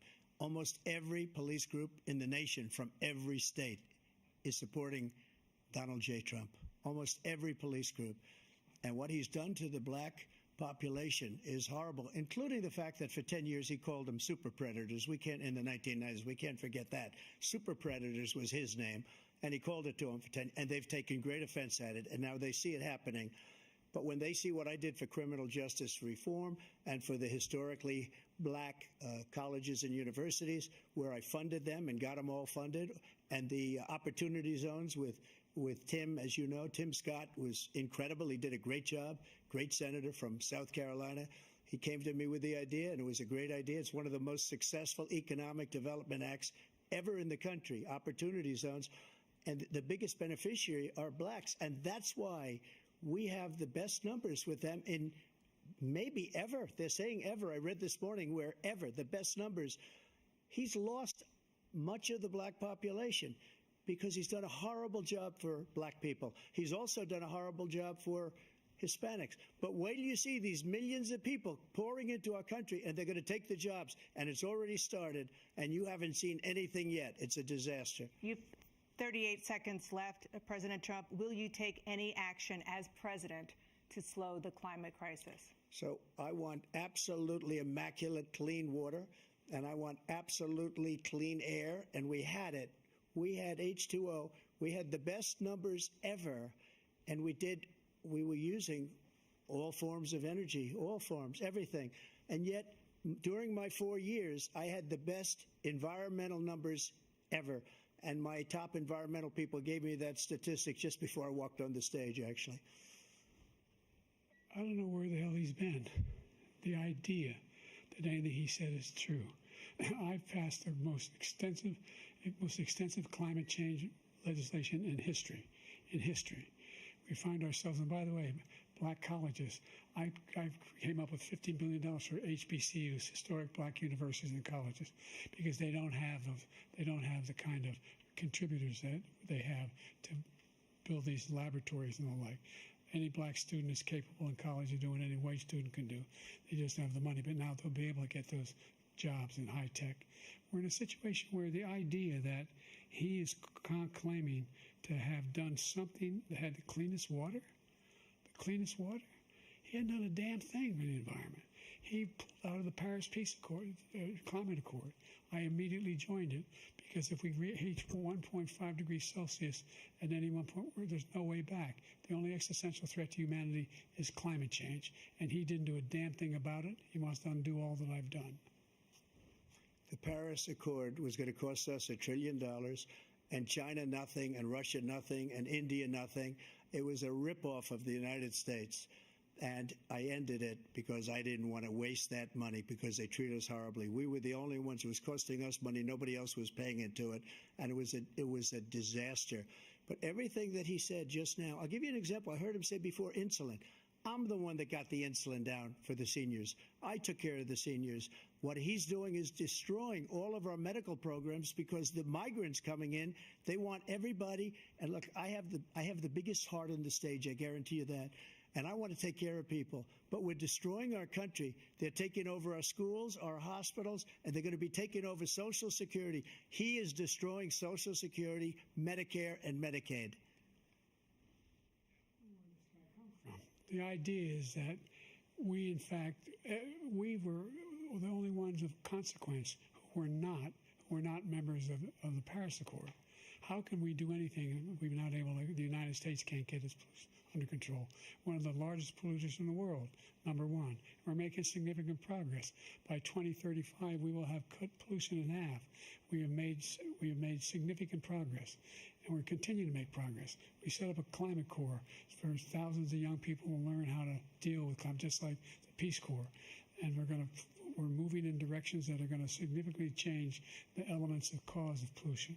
But the idea that he claims that he has the biggest heart up here and he's really concerned about pollution and about climate, I've not seen any indication of that. And by the way, with regard to prescription drugs, one company agreed that they would reduce the price to $35, which I was calling for, one, voluntarily. I made sure every company in the world, every pharmaceutical company, cannot have to pay. Thank you. And by the way, so every day, millions of Americans struggle just to make ends meet. For many older Americans, Social Security provides a critical lifeline. President Biden, if nothing is done to Social Security, seniors will see their benefits cut in just over 10 years. Will you name tonight one specific step that you're willing to take to keep Social Security solvent? Yes, make the very wealthy begin to pay their fair share. Right now, everybody making under $170,000 pays 6% of their income, of their paycheck, every single time they get a paycheck from the time the first one they get when they're 18 years old. The idea that they're going to, I've been proposing that everybody, the millionaires pay 1%. So no one I would not raise the cost of Social Security for anybody under $400,000. After that, I began to make the wealthy begin to pay their fair share by increasing from 1% beyond to be able to guarantee the program for life.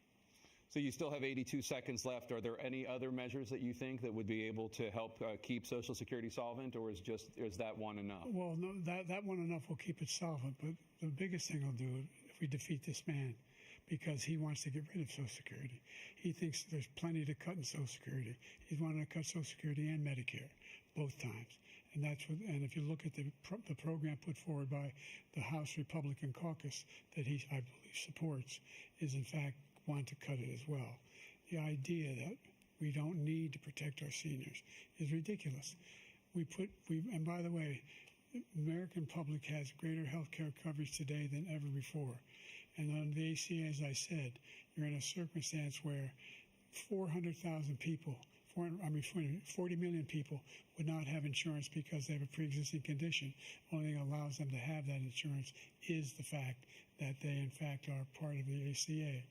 And by the way, the other thing is, we're in a situation where we talk about education for black communities. I've raised the amount of money for Pell Grants by another $8,000. So anybody making under $70,000 a year is going to be able to get $15,000 toward their tuition. He just doesn't know what he's talking about. Thank you, President Biden. President Trump. So I've dealt with politicians all my life. I've been on this side of the equation for the last 8 years. I've never seen anybody lie like this guy. He lies. I've never seen it. He could look you in the face. About so many other things, too. And we mentioned the laptop. We mentioned Russia, Ukraine. Everything he does is a lie. It's misinformation and disinformation. The losers and suckers story that he made up is a total lie on the military. It's a disgrace. But Social Security, he's destroying it because millions of people are pouring into our country, and they're putting them onto Social Security. They're putting them onto Medicare, Medicaid. They're putting them in our hospitals. They're taking the place of our citizens. What they're doing to the VA, to our veterans, is unbelievable. Our veterans are living in the street, and these people are living in luxury hotels. He doesn't know what he's doing, and it's really coming back. I've never seen such anger in our country before. President Biden? The idea that veterans are not being taken care of, I told you before. And by the way, when I said suckers and losers, he acknowledged after that he fired that general. That general got fired because he's the one that acknowledged that that's what he said. He was the one standing with Trump when he said it, number one. Number two, the idea that we're going to be in a situation where all these millions and millions, the way he talks about it, illegal aliens are coming into the country and taking away our jobs. There's a reason why we have the fastest growing economy in the world, the reason why we have the most successful economy in the world. We're doing better than any other nation in the world. And by the way, those 15 Nobel laureates he talked about being phony, those 15 Nobel laureates, economists, they all said that if Trump is reelected, we're likely to have a recession and inflation is going to increasingly go up. And by the way, worst president in history, 159 presidential scholars voted him the worst president in the history of the United States of America. President Biden, thank you so much. Let's turn to the cost of child care, which many American families struggle to afford. President Trump, both you and President Biden have tried to address this issue, but the average cost of child care in this country has risen to more than $11,000 a year per child. For many families, the cost of child care for 2 children is more than their rent. In your second term, what would you do to make child care more affordable? Just to go back, the general got fired because he was no good. And if he said that, that's why he made it up. But we have 19 people that said I didn't say it, and they're very highly respected, much more so than him. The other thing is, he doesn't fire people.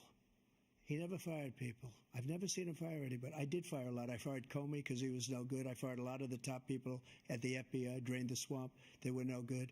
Not easy to fire people. You'd pay a price for it, but they were no good. I inherited these people. I didn't put them there. I didn't put Comey there. He was no good. I fired him. This guy hasn't fired anybody. He never fires. He should have fired every military man that was involved with that the Afghanistan horror show, the most embarrassing moment in the history of our country. He didn't fire. Did you fire anybody? Did you fire anybody that's on the border that's allowed us to have the worst border in the history of the world? Did anybody get fired for allowing 18 million people, many from prisons, many from mental institutions? Did you fire anybody that allowed our country to be destroyed? Joe, our country is being destroyed as you and I sit up here and waste a lot of time on this debate. This shouldn't be a debate. He is the worst president. He just said about me because I said it. But look, he's the worst president in the history of our country. He's destroyed our country. Now all of a sudden he's trying to get a little tough on the border. He came out with a nothing deal, and it reduced it a little bit, like this much. It's insignificant. He wants open borders. He wants our country to either be destroyed or he wants to pick up those people as voters. And I don't think we just can't let it happen. If he wins this election, our country doesn't have a chance, not even a chance, of coming out of this rut. We probably won't have a country left anymore. That's how bad it is. He is the worst in history by far. Thank you, President Trump. President Biden? We are the most admired country in the world. We're the United States of America. There's nothing beyond our capacity. We have the finest military in the history of the world, the finest in the history of the world. No one thinks we're weak. No one wants to screw around with us. Nobody, number one. Number two, the idea that we're talking about worst presidents. I wasn't joking. Look it up or go online. 159 or 58, don't hold me the exact number, presidential historians, they've had meetings and they voted who's the worst president in American history. One through best to worst. They said he was the worst in all of American history. That's a fact. That's not conjecture. He can argue they're wrong, but that's what they voted. The idea that he is doing anything to deal with child care, he did virtually nothing to child care. We should significantly increase the child care tax credit. We should significantly increase the availability of women and men or single parents to be able to go back to work. And we should encourage businesses to have. Thank you, President Biden. President Trump, the question was about what would you do to make child care more affordable, if you want to take your minute. Just so you understand, we have polling, we have other things that they rate him the worst because what he's done is so bad. And they rate me, I'll show you, I will show you, and they rate me one of the best, okay? And if I'm given another 4 years, I will be the best. I think I'll be the best. Nobody's ever created an economy like us. Nobody ever cut taxes like us. He's the only one I know. He wants to raise your taxes by 4 times. He wants to raise everybody's taxes by 4 times. He wants the Trump tax cuts to expire. So everybody, including the two of you, are going to pay 4 to 5 times. Nobody ever heard of this before. All my life, I'd grow up and I'd see politicians talking about cutting taxes. When we cut taxes, as I said, we did more business. Apple and all these companies, they were bringing money back into our country. The worst president in history by far, and everybody knows it. President Biden? Look, the fact of the matter is that he's dead wrong about, he's increased the tariff, he will increase the taxes on middle-class people. I said I'd never raise a tax on anybody making less than $400,000. I didn't. But this tariff is 10% tariffs. Everything coming into the country, you know what the economists say?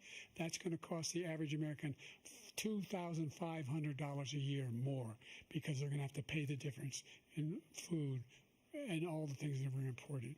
Number two, he's in a situation where he talks about how he has not raised, he's somehow helped the middle class. The middle class have been devastated by you. Now you want a new tax cut of $5 trillion over the next 10 years, which is going to fundamentally bankrupt the country. You had the largest deficit of any president in American history, number one. Number two, you have not, in fact, made any contact, any progress with China. We are the lowest trade deficit with China since 2010. Thank you, President Biden. Thank you, President Biden. Let's discuss an epidemic impacting millions of Americans that both of you have made a top priority in your first term, the opioid crisis. And for both of you, the number of overdose deaths in this country has gone up. Under your term, it went up. Under your term, it has gone up. Former President Trump, despite the efforts that both of you have made, more than 100,000 Americans are dying from overdoses every year, primarily from fentanyl and other opioids. What will you do to help Americans right now in the throes of addiction who are struggling to get the treatment they need? To finish up, we now have the largest deficit in the history of our country under this guy. We have the largest deficit with China. He gets paid by China. He's a Manchurian candidate. He gets money from China. So I think he's afraid to deal with them or something. But do you notice he never took out my tariffs because we bring in so much money with the tariffs that I imposed on China. He never took them away. He can't because it's too much money. It's tremendous. And we saved our steel industries, and there was more to come, but he hasn't done that. But he hasn't cut the tariffs because he can't, because it's too much money. But he's got the largest deficit in the history of our country, and he's got the worst situation with China. China's going to own us if you keep allowing them to do what they're doing to us as a country. They are killing us as a country, Joe, and you can't let that happen. You're destroying our country. So, President Trump, you have 67 seconds left. The question was, what are you going to do to help Americans in the throes of addiction right now who are struggling to get the treatment they need? Jake, we were doing very well at addiction until the COVID came along. We had the 2.5, almost 3 years of like nobody's ever had before, any country, in every way. And then we had to get tough. And it was the drugs pouring across the border were it started to increase. We got great equipment. We bought the certain dog that's the most incredible thing that you've ever seen, the way they can spot it. We did a lot, and we were getting very low numbers, very, very low numbers. Then he came along. The numbers, have you seen the numbers now? It's not only the 18 million people that I believe is even low, because the gotaways, they don't even talk about gotaways. But the numbers of the amount of drugs and human trafficking in women coming across our border, the worst thing I've ever seen, at numbers that nobody's ever seen under him because the border's so bad. But the number of drugs coming across our border now is the largest we've ever had by far. President Trump, thank you. President Biden? Fentanyl and the byproducts of fentanyl went down for a while. And I wanted to make sure we use the machinery that can detect fentanyl, these big machines that roll over everything that comes across the border. And it costs a lot of money. That was part of this deal we put together, this bipartisan deal. More fentanyl machines, more be able to detect drugs, more numbers of agents, more numbers of all the people at the border. And when we had that deal done, he called his Republican colleagues, said, "Don't do it. It's going to hurt me politically." No, he never argued it's not a good bill. It's a really good bill. We need those machines. We need those machines. And we're coming down very hard in every country in Asia in terms of precursors for fentanyl. And Mexico is working with us to make sure they don't have the technology to be able to put it together. That's what we have to do. We need those machines. Thank you, President Biden. President Trump, and again, the question is about Americans in the throes of addiction right now, struggling to get the treatment they need. Well, because this does pertain to it. He ended Remain in Mexico. He ended catch and release. I made it catch and release in Mexico, not catch and release here. We had so many things that we had done, hard negotiations with Mexico, and I got it all for nothing. It's just like when you have a hostage. We always pay $6 billion for a hostage. Every time we say it's a hostage. Now we have a hostage, a Wall Street Journal reporter, I think a good guy, and he's over there because Putin is laughing at this guy, probably asking for billions of dollars for the reporter. I will have him out very quickly as soon as I take office. Before I take office, I said by literally as soon as I win the election, I will have that reporter out. He should have had him out a long time ago, but Putin's probably asking for billions and billions of dollars because this guy pays it every time. We had 2 cases where we paid $6 billion for 5 people. I got 58 people out, and I paid essentially nothing. Thank you, President Trump. Dana? Let's turn to concerns that voters have about each of you. President Biden, you would be 86 at the end of your second term. How do you address concerns about your capability to handle the toughest job in the world well into your 80s? Well, first of all, I spent half my career being criticized being the youngest person in politics. I was the second youngest person ever elected to the United States Senate, and now I'm the oldest. This guy's 3 years younger and a lot less competent. I think that just look at the record. Look at what I've done. Look how I've turned around the horrible situation he left me. As I said, 15 million new jobs, 800,000 manufacturing jobs, more investment in America, over billions of dollars in private investment in enterprises that we are growing. By the way, we brought an awful lot of people. The whole idea of computer chips, we used to have 40% of the market. We invented those chips, and we lost it because he was sending people to find the cheapest jobs overseas and to bring home a product. So I went to South Korea. I convinced Samsung to invest billions of dollars here in the United States. And guess what? Those fabs, they call to build these chips, those fabs pay over $100,000. You don't need a college degree for them. And there's billions, about $40 billion already being invested and being built right now in the United States, creating significant jobs for Americans from all over the world. President Biden, you have 40 seconds left. Would you like to add anything? Yeah, I would. The idea that somehow we are this failing country. I never heard a president talk like this before. We're the envy of the world. Name me a single major country president who wouldn't trade places with the United States of America for all our problems and all our opportunities. We're the most progressive country in the world in getting things done. We're the strongest country in the world. We're a country in the world who keeps our word, and everybody trusts us, all of our allies, and those who he coddles up to, from Kim Jong-un, he sends love letters to, and Putin, etc., they don't want to screw around with us. Thank you. Former President Trump, to follow up, you would be 82 at the end of your second term. What do you say to voters who have concerns about your capabilities to serve? Well, I took 2 tests, cognitive tests. I aced them, both of them, as you know. We made it public. He took none. I'd like to see him take one, just one, a real easy one. Like go through the first 5 questions. He couldn't do it. But I took 2 cognitive tests. I took physical exams every year. And, you know, we knock on wood wherever we may have wood, that I'm in very good health. I just won 2 club championships, not even senior, 2 regular club championships. To do that, you have to be quite smart, and you have to be able to hit the ball a long way, and I do it. He doesn't do it. He can't hit a ball 50 yards. He challenged me to a golf match. He can't hit a ball 50 yards. I think I'm in very good shape. I feel that I'm as in good a shape as I was 25, 30 years ago. Actually, I'm probably a little bit lighter, but I'm in as good a shape as I was years ago. I feel very good. I feel the same. But I was willing to take a cognitive test. And you know what? If I didn't do well, I aced him. Dr. Ronnie Jackson, who's a great guy when he was White House doctor. And then I took another one, a similar one. And one of them said they'd never seen anybody ace him. Thank you. President Biden? You can see he is 6'5" and only 223 pounds, or 235 pounds. Well, you said 6'4", 200. Well, anyway, that's it. Anyway, just take a look at what he says he is, and take a look at what he is. Look, I'd be happy to have a driving contest with him. The reason I got my handicap, which when I was vice president, down to a 6. But by the way, I told you before, I'm happy to play golf if you carry your own bag.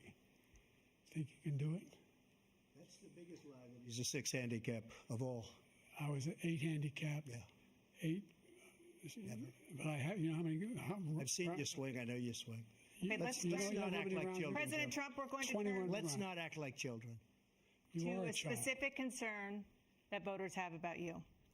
Will you pledge tonight that once all legal challenges have been exhausted, that you will accept the results of this election, regardless of who wins, and you will say right now that political violence in any form is unacceptable? Well, I shouldn't have to say that, but of course I believe that. It's totally unacceptable. And if you would see my statements that I made on Twitter at the time, and also my statement that I made in the Rose Garden, you would say it's one of the strongest statements you've ever seen. In addition to the speech I made in front of, I believe, the largest crowd I've ever spoken to, and I will tell you, nobody ever talks about that. They talk about a relatively small number of people that went to the Capitol, and in many cases were ushered in by the police. And as Nancy Pelosi said, it was her responsibility, not mine. She said that loud and clear. But the answer is, if the election is fair, free, and I want that more than anybody. And I'll tell you something. I wish he was a great president, because I wouldn't be here right now. I'd be at one of my many places enjoying myself. I wouldn't be under indictment because I wouldn't have been his political opponent, because he indicted me because I was his opponent. I wish he was a great president. I would rather have that. I wouldn't be here. I don't mind being here. But the only reason I'm here is he's so bad as a president that I'm going to make America great again. We're going to make America great again. We're a failing nation right now. We're a seriously failing nation. And we're a failing nation because of him. His policies are so bad. His military policies are insane. They're insane. These are wars that will never end with him. He will drive us into World War III, and we're closer to World War III than anybody can imagine. We are very, very close to World War III, and he's driving us there. And Kim Jong-un and President Xi of China, Kim Jong-un of North Korea, all of these, Putin, they don't respect him. They don't fear him. They have nothing going with this gentleman, and he's going to drive us into World War III. You want a World War III, let him follow and win, and let Putin say, do what you want, NATO. Just do what you want. There's a thing called Article 5. An attack on one is an attack on all, and required response.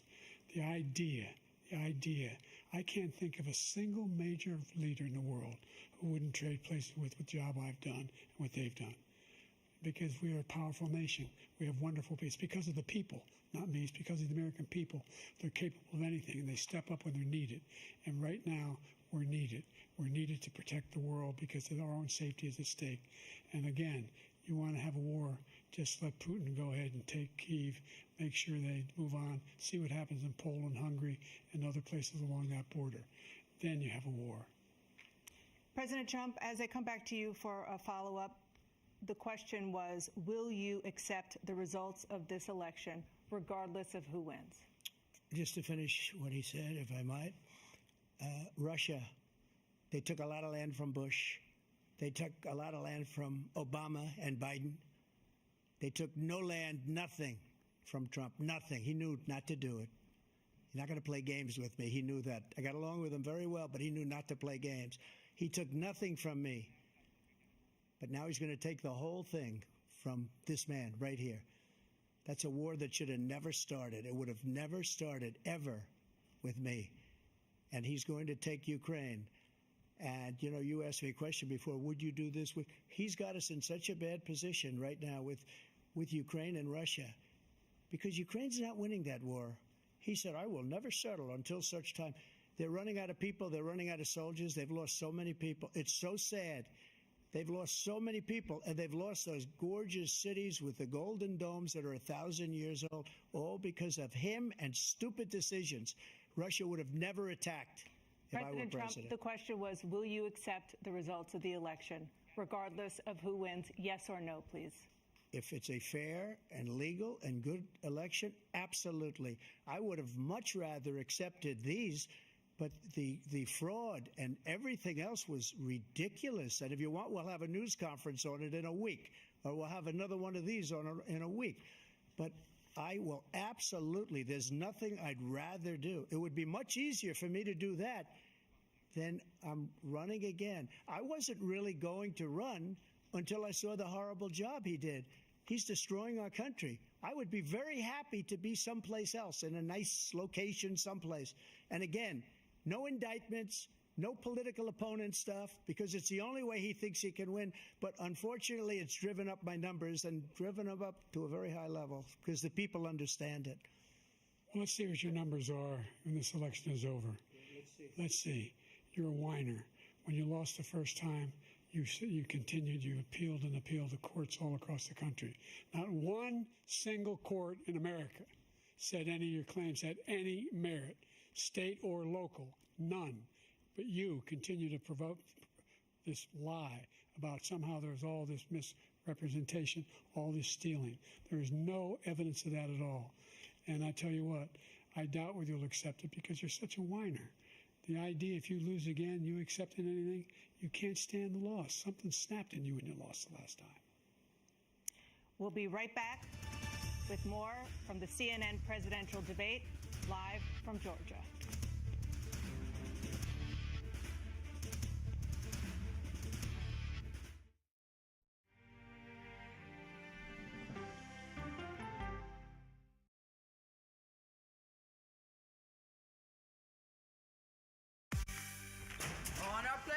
Bright, shiny faces. When you wake up in the morning, we want to be your go-to team. Nate has one of the quickest minds I've ever seen. Tony has a way of making people feel comfortable. Gail has this unbelievable knack to ask the question that you're asking at home. I've been told I could talk to a tree, and that's pretty much true. I don't go to work in the morning. I go for coffee with my two good friends, and we talk about the world. Your morning routine just got better. CBS Mornings, weekdays at 7. It didn't seem like anything could happen because nothing ever happens in East Palestine, but it did. Authorities released toxic fumes from 5 derailed train cars. Resident, please evacuate. Acute bronchitis due to chemical fumes. Did you ever have these problems before the derailment? No, ma'am. This neighborhood's not safe no more. We can assure the community that there's not vinyl chloride entering their communities. Then why are there so many people feeling these various symptoms of bloody noses or difficulty breathing, bronchitis? That's a hard question to answer. We're talking about one of the most blatant releases of a mixture of some of the most toxic chemicals that we've seen in America. I feel like now I have a duty to warn other communities. If my daughter has to watch me die of cancer, at least it saves someone else.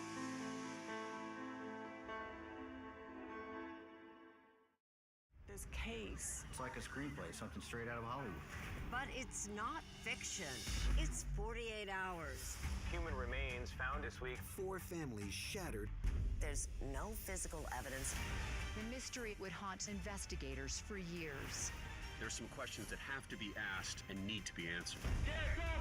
Like a John Grisham novel. A gripping true crime original. 48 hours. Now streaming on the free CBS News app. Stories that inform. You can be really old at 60, and you can be really young at 85. Inspire. How do we unlock the power within ourselves to be who we want to be? And brighten your day. The best part of fame is making people feel good. Always send the people home happy. Make every day a little more like Sunday morning. Here comes the sun. Stream now on the free CBS News app. Hello, everyone, and welcome to our Dragon capsule here in space. Sightseers in space, the thrill of a lifetime. Seeing the Earth from space, it was so exhilarating. But the risks that come with the territory. There have been 4 fatal accidents. That's a 1% fatal accident rate. Might make you look before you launch. If you had 1 out of 100 airplanes falling out of the sky, we'd have a public crisis. Space tourism, now streaming on the free CBS News app. I think I asked direct questions. I don't know that they're tough questions per se. Why aren't you holding yourself to that standard? It doesn't look like Congress is doing anything. What has to happen? That's the role of Face the Nation, to focus on the issues at hand, and that means a civil conversation with perspective.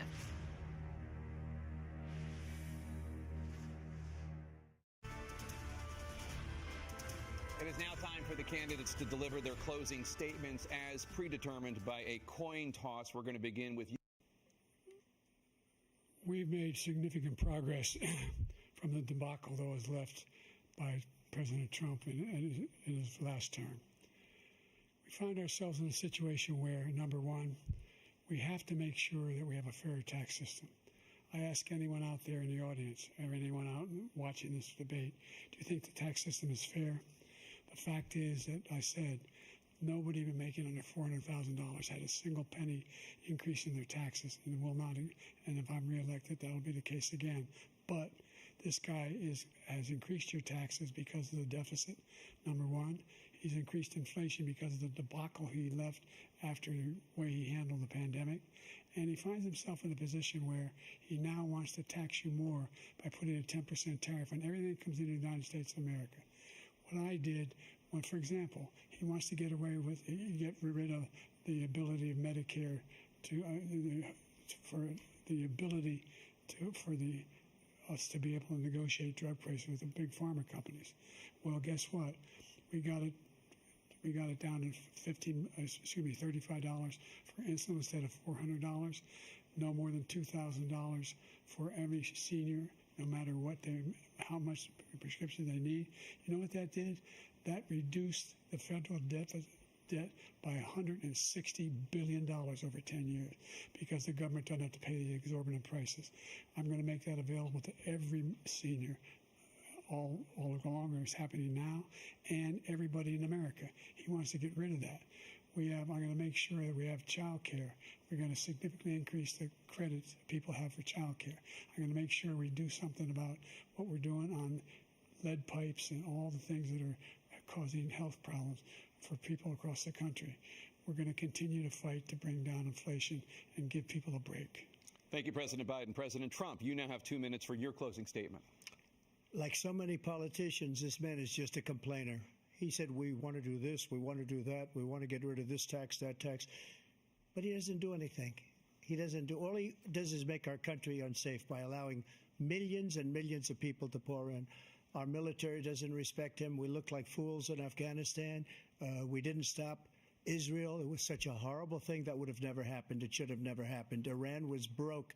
Anybody that did business with Iran, including China, they couldn't do business with the United States. They all passed. Iran was broke. They had no money for Hamas or Hezbollah, for terror, no money whatsoever. Again, Ukraine should have never happened. He talks about all this stuff, but he didn't do it. For 3.5 years, we're living in hell. We have the Palestinians and we have everybody else rioting all over the place. You talk about Charlottesville.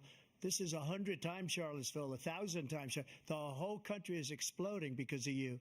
because they don't respect you, and they have to respect their president, and they don't respect you throughout the world.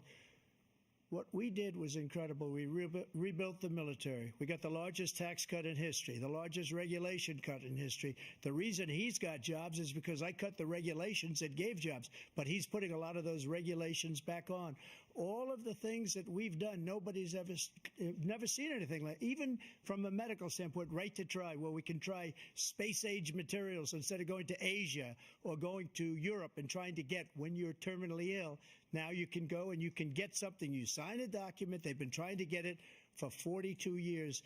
But you know what we did for the military was incredible. Choice for our soldiers, where our soldiers, instead of waiting for 3 months to see a doctor, can go out and get themselves fixed up and readied up and take care of themselves, and they're living. And that's why I had the highest approval rating in the history of the VA. So all of these things, we're in a failing nation, but it's not going to be failing anymore. We're going to make it great again. Thank you, former President Trump, President Biden. Stay with us because we have full analysis of this debate. Anderson Cooper and Aaron Burnett starts now on CNN.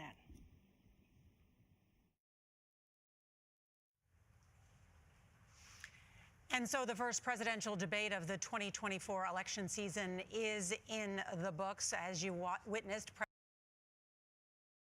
All right, ladies and gentlemen, thank y'all for tuning in. It was fun. I actually enjoyed this. I don't ever watch the debates, but this was a good one. I liked it. Had fun. Hope everybody else had fun. And, oh yeah, 2-week ban. Yeah, I figured it was going to be a 2-week ban. And then the third strike, you're done. So, but, all right, guys, I'm going to end the stream. It is past my bedtime, so I did this for the tube. It's all for the tube. But, all right, guys, I'm done. Y'all have a good night, and see y'all later.